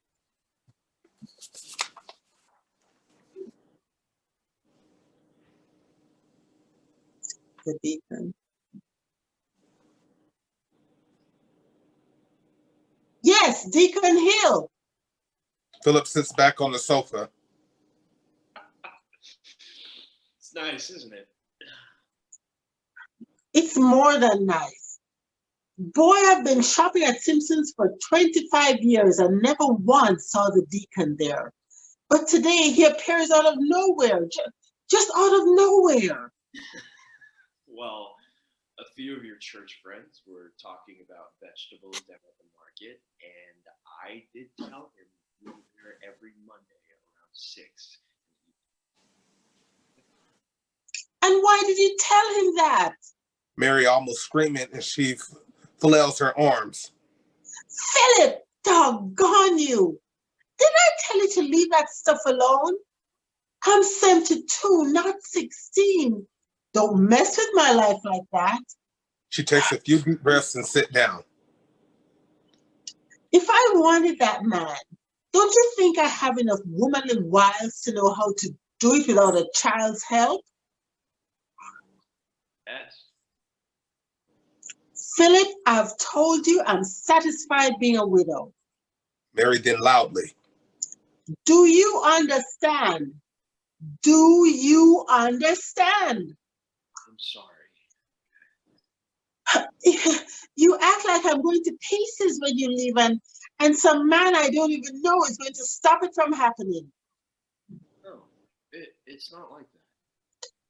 It is like that, and I'm quite angry. I just wanted you to be able to have fun, okay? And I guess it's egotistical of me to sort of assume you can't have fun without me around. Sort of. I'm sorry. I'm sorry I keep screwing up all around. Learn to mind your own business. I'm serious. I will. No. I can't stay in the thought of you being mad. You know, my major concern all this time was how to break And here. Louder.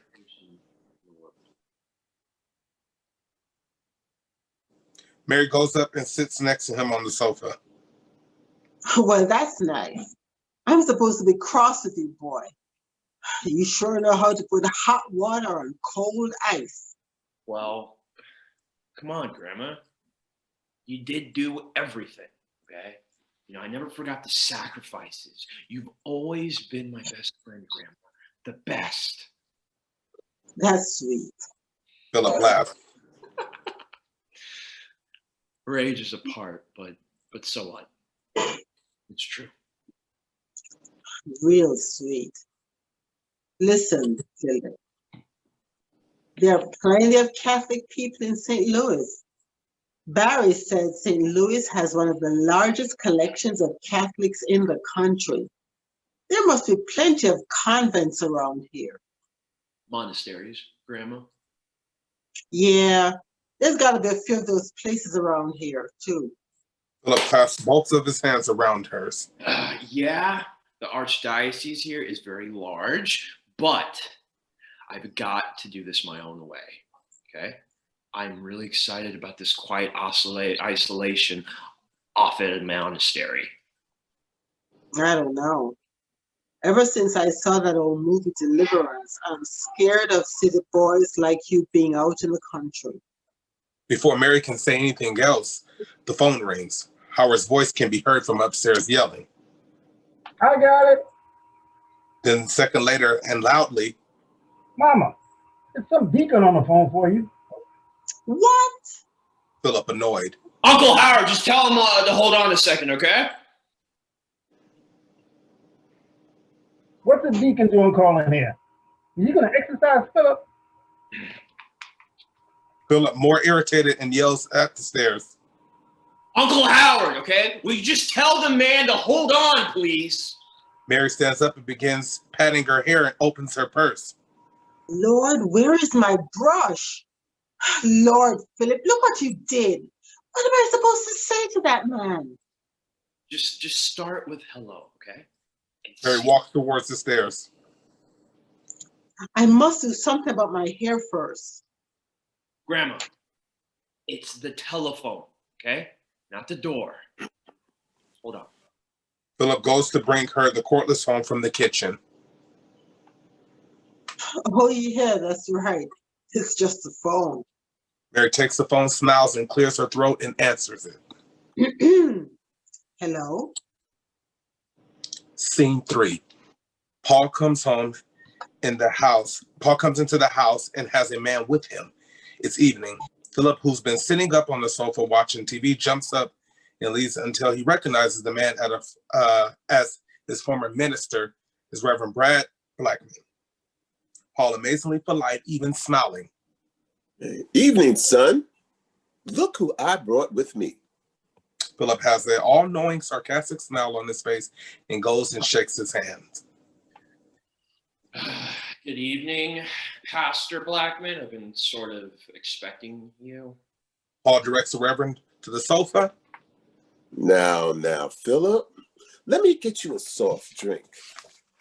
Pastor? That would be nice, Paul.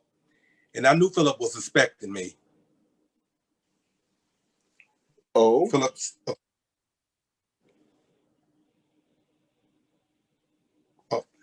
Yes, I think all of St. Louis knows about the decisions by now. So he has all the little suspicion, because he calls all the little suspicion. Philip sits on the sofa with Blackman. I'm not suspicious, okay? It was just a hunch. I'm sorry. No. I understand. Paul smiles and brings 2 glasses full of drinks and puts them on the table for Philip and Blackman. Okay, here we go, fellas. Well, listen, I got a couple of errands to run, so I'm gonna leave you guys alone, okay? He goes to the door. I'll be back soon, Pastor, okay? Oh, okay. Bye, Paul. Philip smiles as he watches his father disappear out the door. Pretty nice gesture. Listen, son, your family loves you. Oh, sure. I know that. Well, some of them, at least. Blackman sits on the coat. Well, all of them love you, young man. You know, I've been waiting to talk to you for a while now. You know, it's been almost 2 years since you've been to the church regularly. Paul sips on his drink as well. You know, I wasn't counting, but that's about right. You seemed a little defensive there, son. I'm sorry, sir, okay? I figured my dad would try to get you over here since his other tactics didn't work. Blackman crosses his legs and smiles. Tactics? I like that. Well, Philip, I have to admit, you helped the church out so much in the last couple of years, and you barely set foot in it. Oh? Yeah, everybody's talking about you so much, it ain't even funny. You scared some people back into church without trying to. Scared of dying and killing the planet and such. They're tied away more than usual. Discussions formed, and young Black folks, they haven't been to church in months and Sunday, been showing up, seeking comfort. After all, you scared the hell out of all of them. So I guess we all owe it to you, son. Philip shrugs. I didn't think so, Reverend, but I'm glad if it helped you. You scared the hell out of a lot of people. Philip, folks don't want you to, they don't know what's 10,000 miles past the moon. People young and old don't want to contemplate all those questions only God can answer. Yeah, I think you're right. You know what, son? Philip, I'm glad in a way you're doing this. Philip leans forward, shocked. Wow. You know, that's refreshing to hear, sir. Why is that? Boy, this is an adventure. You've gone back and forth with religion for so long, but it could be a wonderful, affirming spiritual journey you're embarking on. What I want you to keep is keep notes in the journal. Feel Oh, yeah? suddenly blooming. Oh, yeah? Yes, I wish it wasn't so, but maybe some of those months up there can put your soul at ease and bring you the peace that are small, bring you the peace you've been seeking for such a very long time. Your daddy said it's 28 of them, and all of them mainly from France. Paul sips on the soda, manages a grin. God damn, my dad's handiwork. Oh, yes. Well, that's good old parental love. Don't take it for granted. Trust me. Philip cynically. Trust me, I don't. Well, anyway, I just hope and I pray that we can find our little Baptist church. You can find what our little Baptist church can give you. It's not a matter of your church not giving me anything, sir. Listen, son, Philip, you don't have to explain anything. Not at this point. Catholics are Christians too. He moves his head back and forth in a roundabout kind of way. But what I'm saying is, I know your daddy's going to be mighty angry. I'm glad that you're doing it. I think it's mighty courageous of you. He sits and stands up over Philip. I'm proud of you, boy. Very proud of you. Very proud of your courage. Thank you, Reverend. Just be careful with everything. Philip manages to smile. I will, sir. And I really, really appreciate your concern. Well, Philip, let me ask you this. Can I pray for you? You mean here? Right now? Well, son, you're always in my prayers, but yes, I mean right now. Oh, okay. Yeah, I guess. Blackman pulls out a small Bible out of his pocket and tightly places it in his hands and in his hand over Philip's head. Ready, son? Lord, please open up your arms and embrace your loving servant who is about to come close to you. Lord, please be with your son here as he embarks on his wondrous journey. Keep him safe at all times. Show him your unending love, your wisdom. Please patiently guide him and comfort him. Show him the way to generous and loving heart. Please keep him on your path. And please keep your path bright, warm, and always full of love and wonder. And if you, Heavenly Father, see fit for your young and wise servant Philip to return, please bring him back full of faith and love for you and us. And dear God, remind him that more than anything, that he is and always will be much loved. Amen, amen, and amen. Philip slowly nods his head several times. Thank you, Reverend. Scene 4. It is evening and Philip goes across the room and answers the door. Uncle Howard, I'll get it. He opens up the door and stunned, Jean Cook is there, dressed provocatively again, and she sees Philip and screams.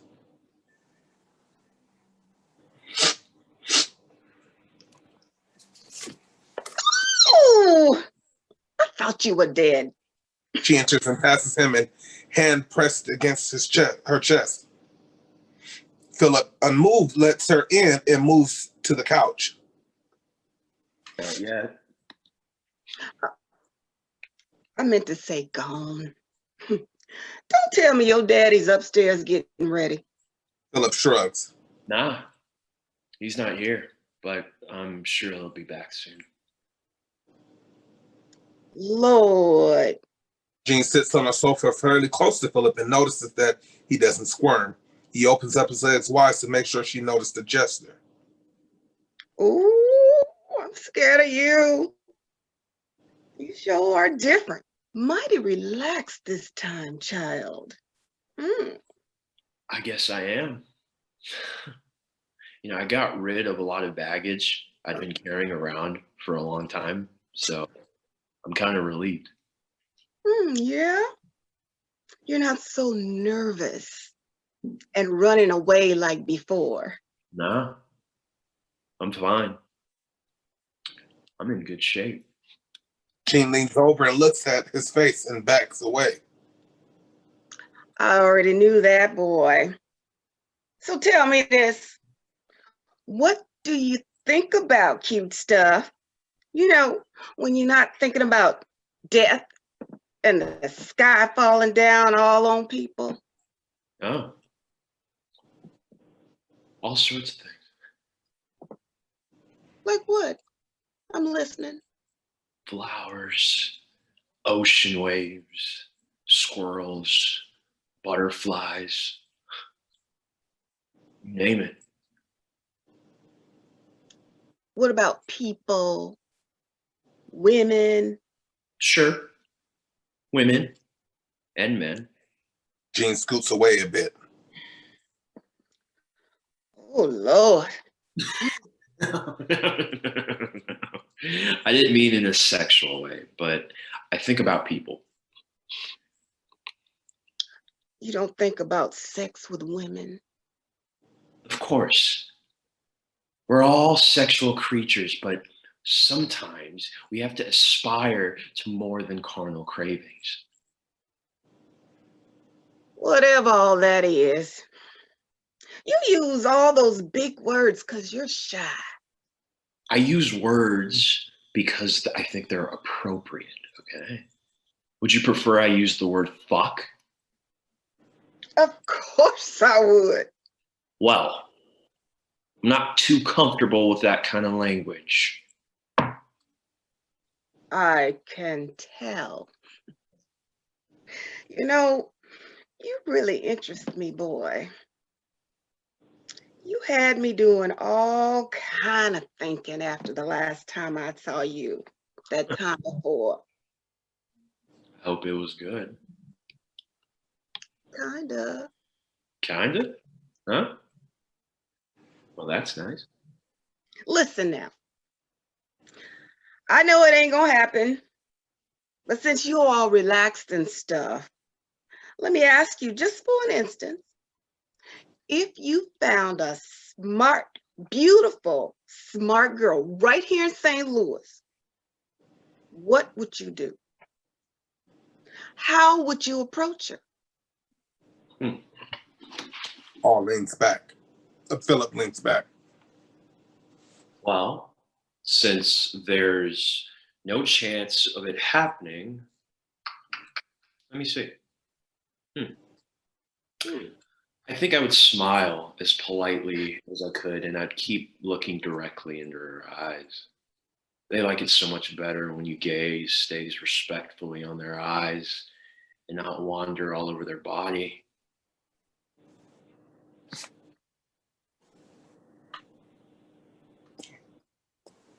Not me, but go on. You know, I would make general conversation, finding out what she likes. You know, most smart women like books and movies. I run a wide variety of authors by her, and I'm sure one or two would stand out. Then I'd expand as much as I could on that author. Not on people who write about death, right? No, no, not on people who write on death. That all comes later down the road. You know, I'd invite her to sit with me in the most flower-filled park around, not some bland, conventional business like coffee shops. That actually sounds nice. We do love flowers. Most importantly, I would listen and not interrupt. You know, if she's smart, she knows that her views and words are as valuable as any man's. Plus, there needs to be quiet time to watch the birds fly around and the wonderful chirping sounds they make. To hear and to see the wind blows, that the leaves of majestic trees like those brooding weeping willows. I'd talk about it just briefly. And I'd ask her to quietly observe and soak it in all with me. You know, if there was a honeysuckle or a jasmine, I'd ask her to close her eyes and slowly take in the scent. Communing with nature can be very erotic. Sure sounds like it now. Boy, did I misjudge you. I don't know about that. Casanova for the college crowd. You're a smoothie. I don't know about that either. And you're giving it all up? Yes, ma'am. Well, I still hope you change your mind. So many women out there. Philip stands up. You know, I misjudged you as well. But no, no mind changing. I think I've been on this path without knowing it all my life. Gene stands up and hugs him. Good luck, child. I'm glad we had this talk, Smoothie. That's what I'm going to call you from now on. Philip laughs. Okay. He kisses her hand. And thank you for listening. Anytime, child. As Philip is kissing her hand, Howard yawns and comes down the stairs. He observes the kiss. Oh, your daddy bought you some, huh? Best going away present of man today. Scene 5. Philip and Brenda are on the sofa laughing, going through several photo albums. Both laugh loudly. Brenda abruptly stops laughing and sighs loudly. She grabs his hand. You can bullshit Grandma and Daddy, but don't try it with me. I know, and you know, that you're never coming back. You're right. And I'll only be able to have visitors once every couple of years. Damn. It's just too bad things didn't turn out the way they did around here. And I don't mean you're going on to that con. I mean that, that place. Yeah. You know, maybe it's the mess. I don't know. You know, Pop hasn't said more than 3 words to me in the last 3 days, and even Uncle Howard seems quiet and distant all of a sudden. Not that that's a bad thing, but I don't want to leave with everybody pissed. I think they realize now that you won't be back. It's sinking in. Maybe. I don't know. What difference does it make? No need to be nasty. They got some perverse satisfaction out of being able to analyze your mind, calling you all those names for such a long time. That gave them things to do. Space Cadet, Socrates. Don't forget my favorite, Martian. And last week, Uncle Howard called me Rosemary's Baby. I had to look that one up. Like he can talk. Laughs again. Brenda squeezes his hand tighter. Is Grandma any better? She's been sweet and smiley, but she's super distracted. Yeah. This will help her. Oh, yes. No, thank goodness. She hasn't even been here much lately. I guess she's preparing herself for my departure.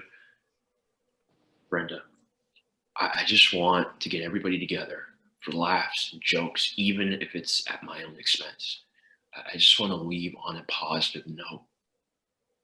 I know I'm not a funny person, but you know what I'm talking about. Yes, I know. Well, you have 2 days. Maybe they'll come around. Brenda is quiet for a moment and she keeps squeezing his hand. Philip, I know you've thought about this long and hard, but I'm really scared. You'll be out of my reach forever. Not to worry, sis. And you've picked a place so remote. What was that part of the allure? Brenda, I know I can level with you. Of course you can. Waste your words, little boy. Little boy. Hey, I'm scared and I'm excited. I'm scared that I'm making a crazy decision. And I hate that I can't stop seeing things in the terms of space and mortality. Wouldn't hurt to try. Philip laughs. Yeah. Yeah. He suddenly becomes somber and stares at the floor for a moment. It gets worse. It all went to hell when Lily died. It was already there when she died. Brenda alarmed. Died? What? And who is Lily? Philip is quiet and thinks for a second.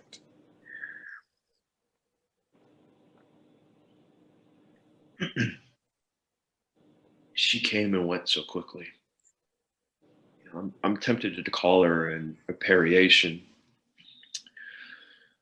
It's what I told Grandma when she died. It figures that Grandma knows whatever it is. Stop it. Who was this woman? And why am I only hearing about her now? Is she the one Daddy said you chased away? Knowing him, yeah, probably.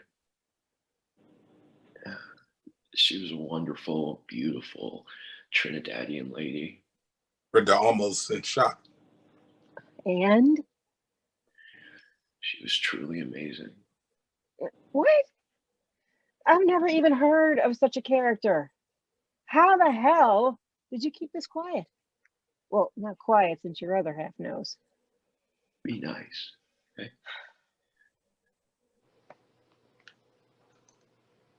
Lily came and went out of my life in almost the same moment.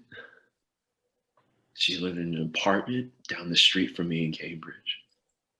You know, I had seen her a few times and waved, but one day we were at the newsstand in Harvard Square and she just started talking and she kept talking. And we ended up going to the river and we sat there on the grass for at least 4 amazing hours, you know. I missed a lecture and I didn't even notice it. She was that mesmerizing. She was so charming and she was so genuine. And we had coffee for the next 3 days straight. And each one was at least 2 to 3 hours. Really? Yeah. Man, I had never seen such a contagious smile on anyone's face, not even cute babies. She was working on a doctorate in linguistics. Brenda, she made me giggle all the time and not care who might see. You know, she played amateur Fred and couldn't believe my obsession with time could be traced back to just standing on a treadmill watching all those electronic sounds and minutes just tick and tick away. And she wasn't even judgmental about it, though. Good. Well, we never had sex, but we were more intimate than any couple I had ever known. You know, she would gently stroke my fingers at one time. Philip demonstrates with his fingers. And that tingle followed her fingertip and ended up spreading, coursing through my body. It was like I'd stuck my finger in a socket and those smooth, warm currents just raced through. You know, finally, I finally knew what true intimacy was. You know, we kissed and we cuddled in public and in private. And we held hands whenever we were together. Sounds so romantic. You know, I was so aroused, but realized the beauty of waiting. You know, my roommate kept saying my testicles would burst from agony, but I didn't want to do anything at all to alter the chemistry that we had.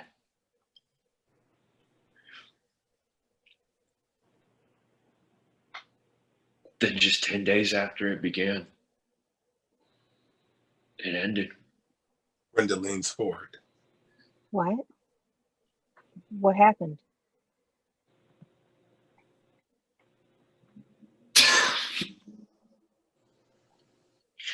Well, we sat in her living room recliner, laughing, cuddling, watching TV. I went to the store to get soft drinks. And I was gone at most 20 minutes.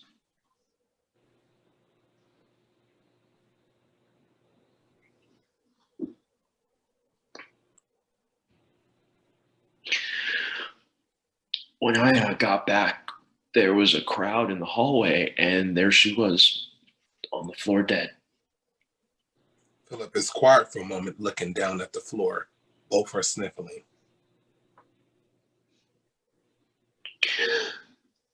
You know, 25 years old, a dedicated jogger, perfect health, all veggie. Dead, just like that. Apparently, she tried to go to the neighbor's apartment when the sudden chest pains became unbearable.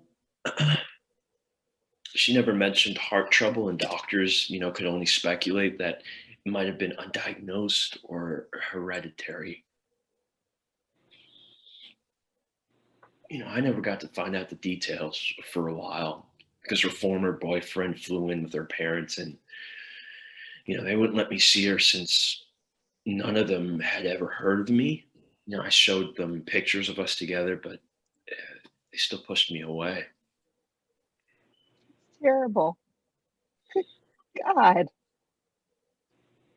Talk about insensitive.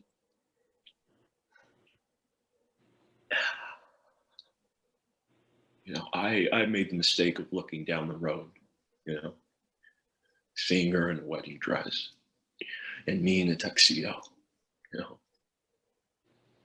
I was thinking of how all of you guys love her so much, but I guess it wasn't meant to be, I guess. Brenda wipes away more tears. Philip, I'm so sorry. Philip pats her hand. That's okay. Why didn't you say anything to me? You know, in all honesty, I got sick of talking about it after the first few days, you know. My roommate knew, Dennis and Grandma, and they all started smothering me. And I asked them to drop it and please not tell anyone else.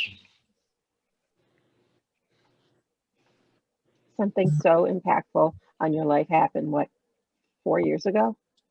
And you kept it from your only sister, your only sibling? Why am I always the last one to be informed about shit? Please understand, Brenda, okay? I was in another zone. It was driving me crazy. At least I'm comfortable talking about it now. Kind of. It's the only aspect of my life that you didn't know about, sis. Trust me. Still. It's painful, Brenda. Look at you right now. You're crying, and you never met her. You know, I had to stop talking about it, or I'd never stop crying. You know, if I had left law school, you certainly would have known about it. I sure thought about it. Pop would be beyond upset if I quit. To hell with him. Easy to say now. Besides, I really didn't want to leave the last place she'd been. I understand. She was so sweet. But Grandma was right. I had to focus on the love and the specialness of that week and a half. She made a very good point. Yeah, sure did. And you know, I was an atheist for a while. Really? Yeah. There was no reason for that to happen to her or to me. I had never stolen anything in my life, never hurt anyone. So why? And I kept asking over and over. Maybe I really am crazy now. You know? No one really came for money and still died young. So how significant should I make it in my life? I understand. But there are positive uses for the green stuff. I know. But you know, I really think I'll end up a monk. Brenda pulls away from him. Focus on time all the time. And now go to a place where it damn near stands still. Yeah. Yeah. Life's ironies. Life's bullshit. But hey. Come on. Maybe I can do some good, okay? Who knows? You know, in spite of Lily, I haven't figured anything out yet. Philip looks at his watch and suddenly jumps up, alarmed. Jeez, okay. Holy shit. All right. Look what time it is. Okay. We only have a few minutes, okay? God. Damn. Okay, listen, you have to go upstairs and you have to make sure everybody's and make sure everything's ready. I know. Brenda nervously runs upstairs. I'm glad we told Barry to blow his horn.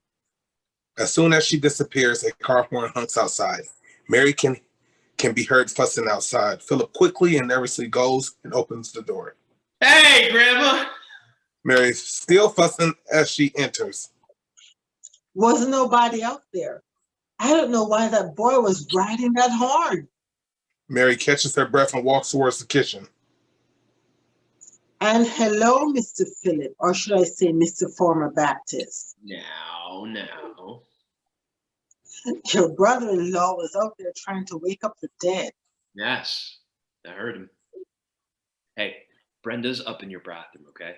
She cut herself. What? Mary then quickly moves towards the stairs. I knew I should have stayed here. And why didn't you say something as soon as I got in? Mary then disappears upstairs as Philip goes to the door to communicate with Barry. It's going to be fun, buddy. But how are you going to go keep your daddy out? Oh, it won't be a problem. I'll lock both doors. Okay. Well, here's the digicam. Great clarity. Philip comes back on stage with the tiny camera and pulls up on the table, then goes off to the stereo and pulls out an album and begins playing it. He turns the volume up. The voice of Betsy Smith loudly but gently moves through the house. He sits on the arm of the sofa and sways to the music. After a few minutes, Brenda runs downstairs holding out her cell phone and aims it to the top of the stairs. Mary stands at the top, elegantly turning around in a red satin dress. Mary grins and giggles, turns a few times for Brenda. Philip, this is so beautiful, boy. I wondered why Barry ended up with the sudden favor owed by the hairdresser of the clear blue. Philip stands next to Brenda and looks up at Mary. You look spectacular. You Delta Queen, you. Isn't she? Philip goes and turns the music even louder. He comes back and extended his hands to Mary as she descends the stairs. And please have this dance, Miss Mary. I believe they're playing your song. Mary elegantly descends the stairs and pauses in front of the phone and turns around once more, making Brenda giggle. But of course. Brenda nods and moves the phone to catch her every turn. She puts the phone down and takes a few snapshots with her camera. Isn't it great? Now, To Philip and Mary. Don't go so fast or you guys make me dizzy. Me too, child. Hey, we'll just gently sway to the music. My. What an excellent dancer you are. I had no idea. Yeah, Philip laughs. I didn't either. Brenda's still moving around them with the camera. This is so great. Right. I would have had a long cigarette for you, but that wouldn't be socially or politically correct. Oh, I wouldn't mind. This is so much fun. This is the best surprise I've had in so many years. Mary lays her head against his chest and softly sings along with the music. Yeah. Yeah, this is great fun. I'm glad you're enjoying it. I hope the good deacon is as polite and thoughtful when we have coffee. Philip momentarily breaks the embrace. You're going on a date? Mary gives him a schoolgirl grin. Just for coffee. That's great. But take some mace anyway. Brenda then giggles. Mary waves her off while still dancing. Quit. You know, if he's not nice to you, let him know, and I'll hound him all the way from the mountains. Well, he is. Mary, there is almost a minute of silence as they continue dancing, and Brenda snaps pictures and stands by admiring them. Philip abruptly stops. Wait. I have another surprise for you. What? It better not be the deacon. Philip heads to the kitchen and can be heard opening the refrigerator. No, of course not. He comes back with the long-stemmed roses, and then he hands one that has already been broken, and he hands her the long-stemmed one. For you. Why, thank you, kind sir. Philip takes the remaining rose and clips it on the side of her hair. Now it's complete. The song ends and he kisses her hand. My. What a day filled with surprises. Philip goes and turns the record over and turns the volume up. This is nice too. Mary just stands there and sways and humming and smiling. While they're standing there, Paul and Howard's voice can be heard coming behind the stairs. Paul came heard saying,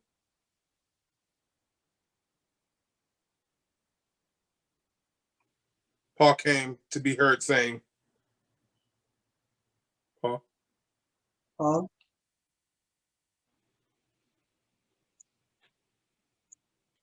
What in the hell?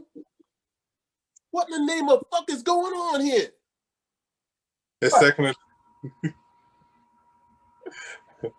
Mary continues humming and swaying in the music. Philip takes her hand again and begins slow dancing, totally ignoring Paul and Howard. I like this song too. Me too. Brenda, ignoring her father and uncle, was still snapping away. Me too. Paul, loudly and irritated. Mama, what is wrong with you in that getup? Mama, you're wrong. You know it. Paul, suddenly proud of his brother. Yeah, you tell her, Howard.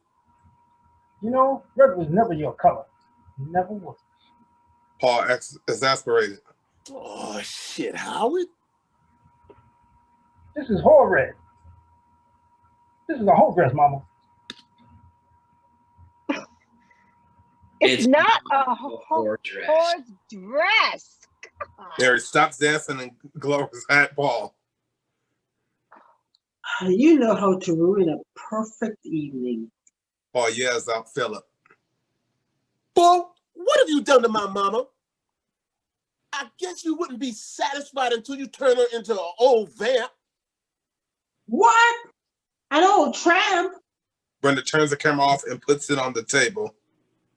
Daddy, you ought to be ashamed of yourself. Y'all can't see through none of this crazy this boy does. Oh, that's enough.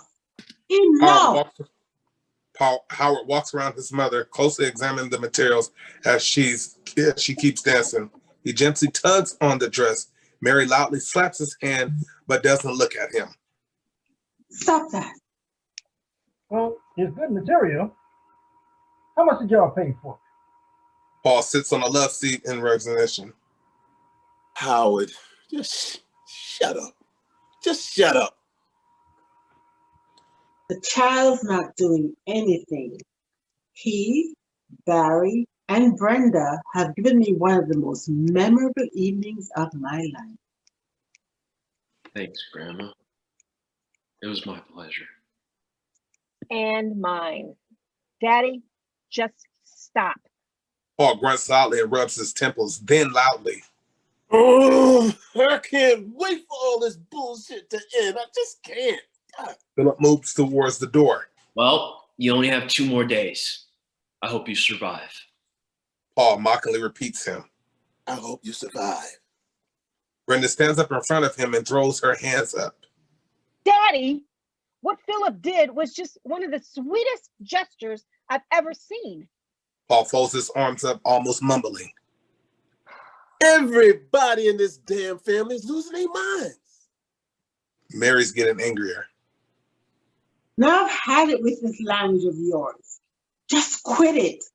I'm still your mother and I will not listen to Navy cussing. Paul jumps up and goes to the stairs, shaking his head, screaming. It's just crazy, man. Yeah. Philip at the door, and now he opens it. Come on, guys. Let him not ruin the evening, okay? We're going to that new Italian place on Bluefield. Let's make it long, fun-filled evening, ladies. Brenda grabs her camcorder and heads towards the door. I'm game. Amen. That sounds like a wonderful idea. Howard grunts and shakes his head, still staring at the dress, but doesn't speak. Howard, don't look if it bothers you. I love it. And the music too. Good. I'm hungry anyway. Brenda stops at the closet and pulls out Mary's coat. Oh no, child. I wouldn't dare cover up any of this. I'm showing this off. Let's go. Final scene. Philip is standing near the door, packed suitcases nearby. Mary and Brenda are standing near him. And almost beseeching, Paul is standing next to the couch with his arms extended. Philip sighs. Pop, we've been over this enough already. I'm fine driving alone.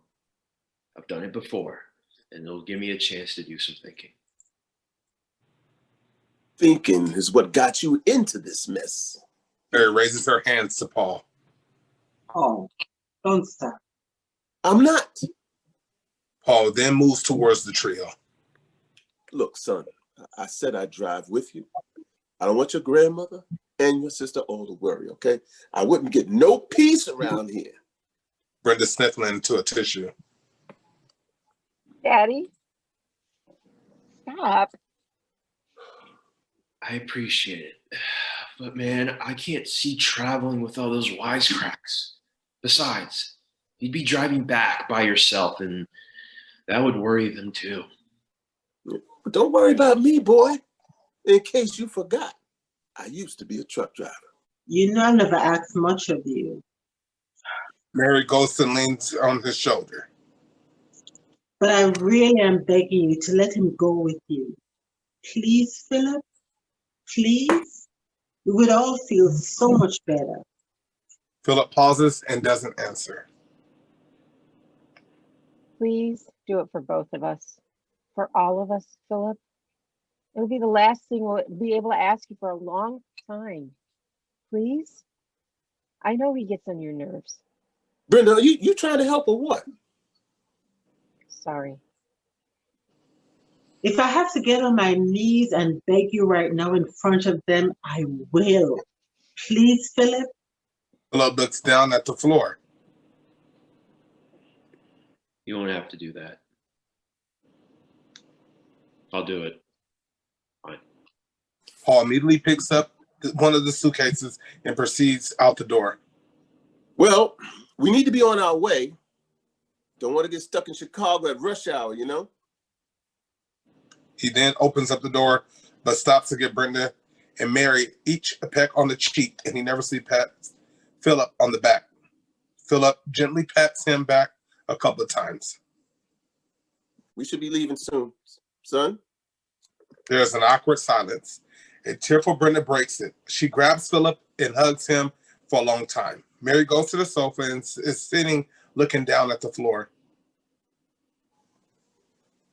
I'm just sad. So sad. Philip puts his arm around her. I am too. This should be a joyous time for you. No. You mixed. And it is. Yeah, I guess you're right. Brenda goes to the sofa and picks up a bag. Here are your books by Sylvia Plath and Anne Sexton. Hey, I was wondering where they were. I didn't want Daddy to see them. Why? Why? Be serious. Poetry by two insane women who both commit suicide. Good point. Philip then goes to the stairs and picks up a large bag. I need you to take this back to Uncle Howard. Brenda frowns up and opens up the bag in front of him, taking out a can of deodorant after another. What? What? Yeah. Like I'm going to pass deodorant around to all of them. He stuck them in my suitcase. I guess he figured I would notice 20 cans of Right Guard. Philip holds up a sheet of paper.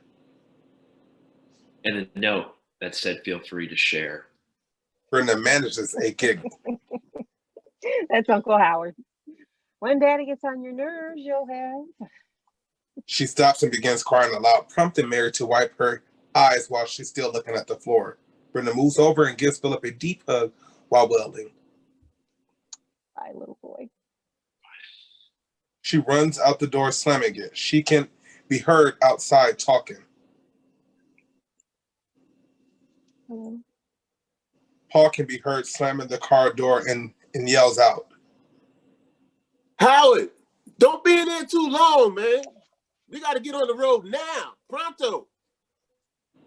Where are we going? Inside, Philip and Mary stares at each other and say it in unison. No. Oh boy.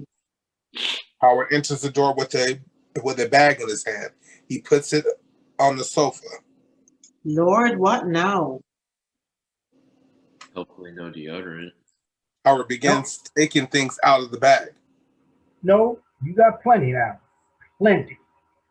Here's some aspirin, since there aren't any stores nearby there. And here's some chopstick. Your lips won't get brittle and break down when it gets cold.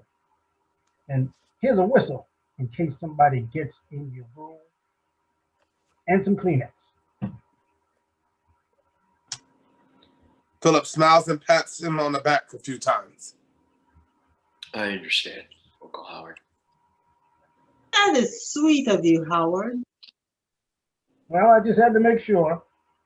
We can't let you suffer up there in Maine. Massachusetts. Y'all said Maine. In unison. No, we didn't. Philip gives him a big warm hug.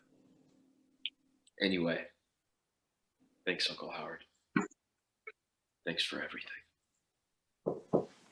I love you, Uncle Howard. Howard hugs him back and almost absently. That's cool. It's cool. Outside, Paul blows the horn and yells out, Howard, Bring your ass out there, boy, so that we can bring this stuff out, please. Come on now. Well, I better get going. Howard stands right by the door with Philip walking right behind him. Yeah, Howard, better let him finish.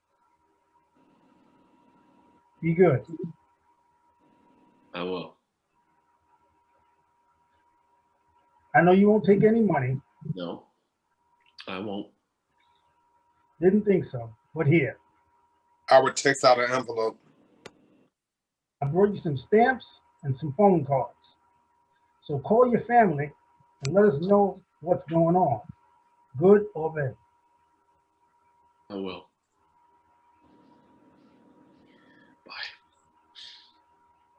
Philip kisses Howard on the neck and walks away from the door. Bye.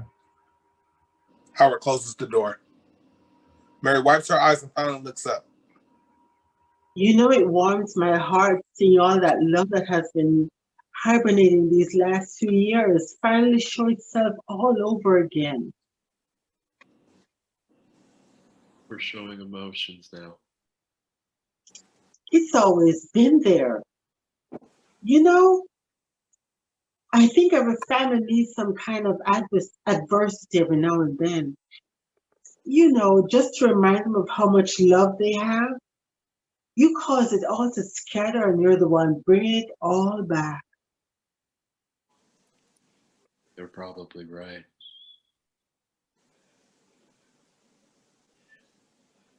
Mary, after a slight silence. Well, old man, I guess this is it. Philip nervously puts his hands in his pockets. Yeah. Young lady. I think it is. At least you get a chance to know your daddy a little bit more. How do you figure that? It's just a one-shot trip. Chicago to say bye to Dennis, then all highway. Mary straightens up and wipes her eyes. Oh, it'll be fine. You guys won't say much to each other between here and Chicago, but I figure by Cleveland, things will soften up some. Really? Oh, yes. And by the time you guys get to New York State, you'll be talking about sports and he'll tell you stories about your mother very few people have ever heard. You finally get to see the beautiful and tender side of your daddy. Philip takes his hand out of his pocket and leans it over her, putting his hands over her forehead.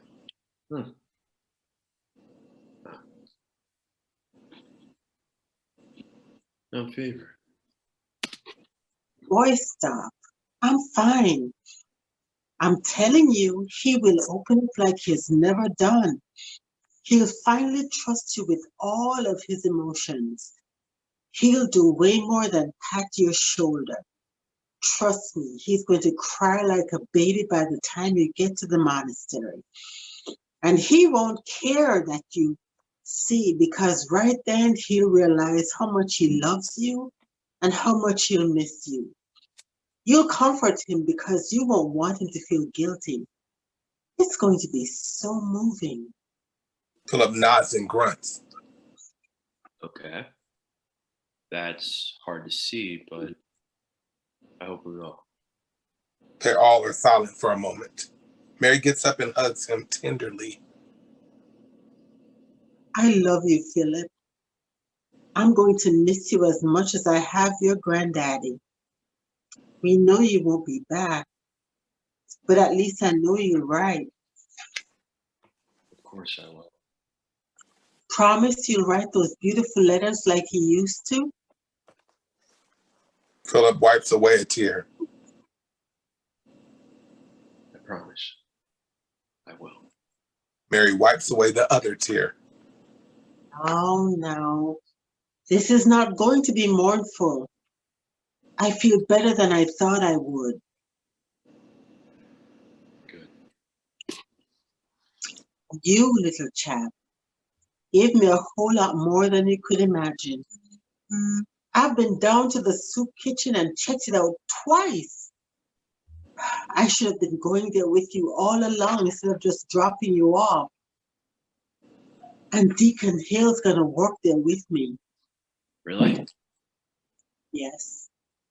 He's really turning into such a nice, nice friend. And I got to meet your friends at the AIDS clinic. Such nice and dedicated people. I see why you did it. I just wish I'd got to do it sooner too. Yeah. You'll be just fine down there. Boy, you've done such a ton of good for this old lady. And Mary claps her hands. I'll get to read some beautiful letters again. Mary cries and pulls away from him. Now you go on. Your dad is waiting. And I hope those Catholic people put you to work real hard so you can get rid of some of that butt you've added on. That tail got too big. Now go.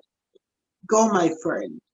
Philip hugs her and backs towards the door. You're wonderful.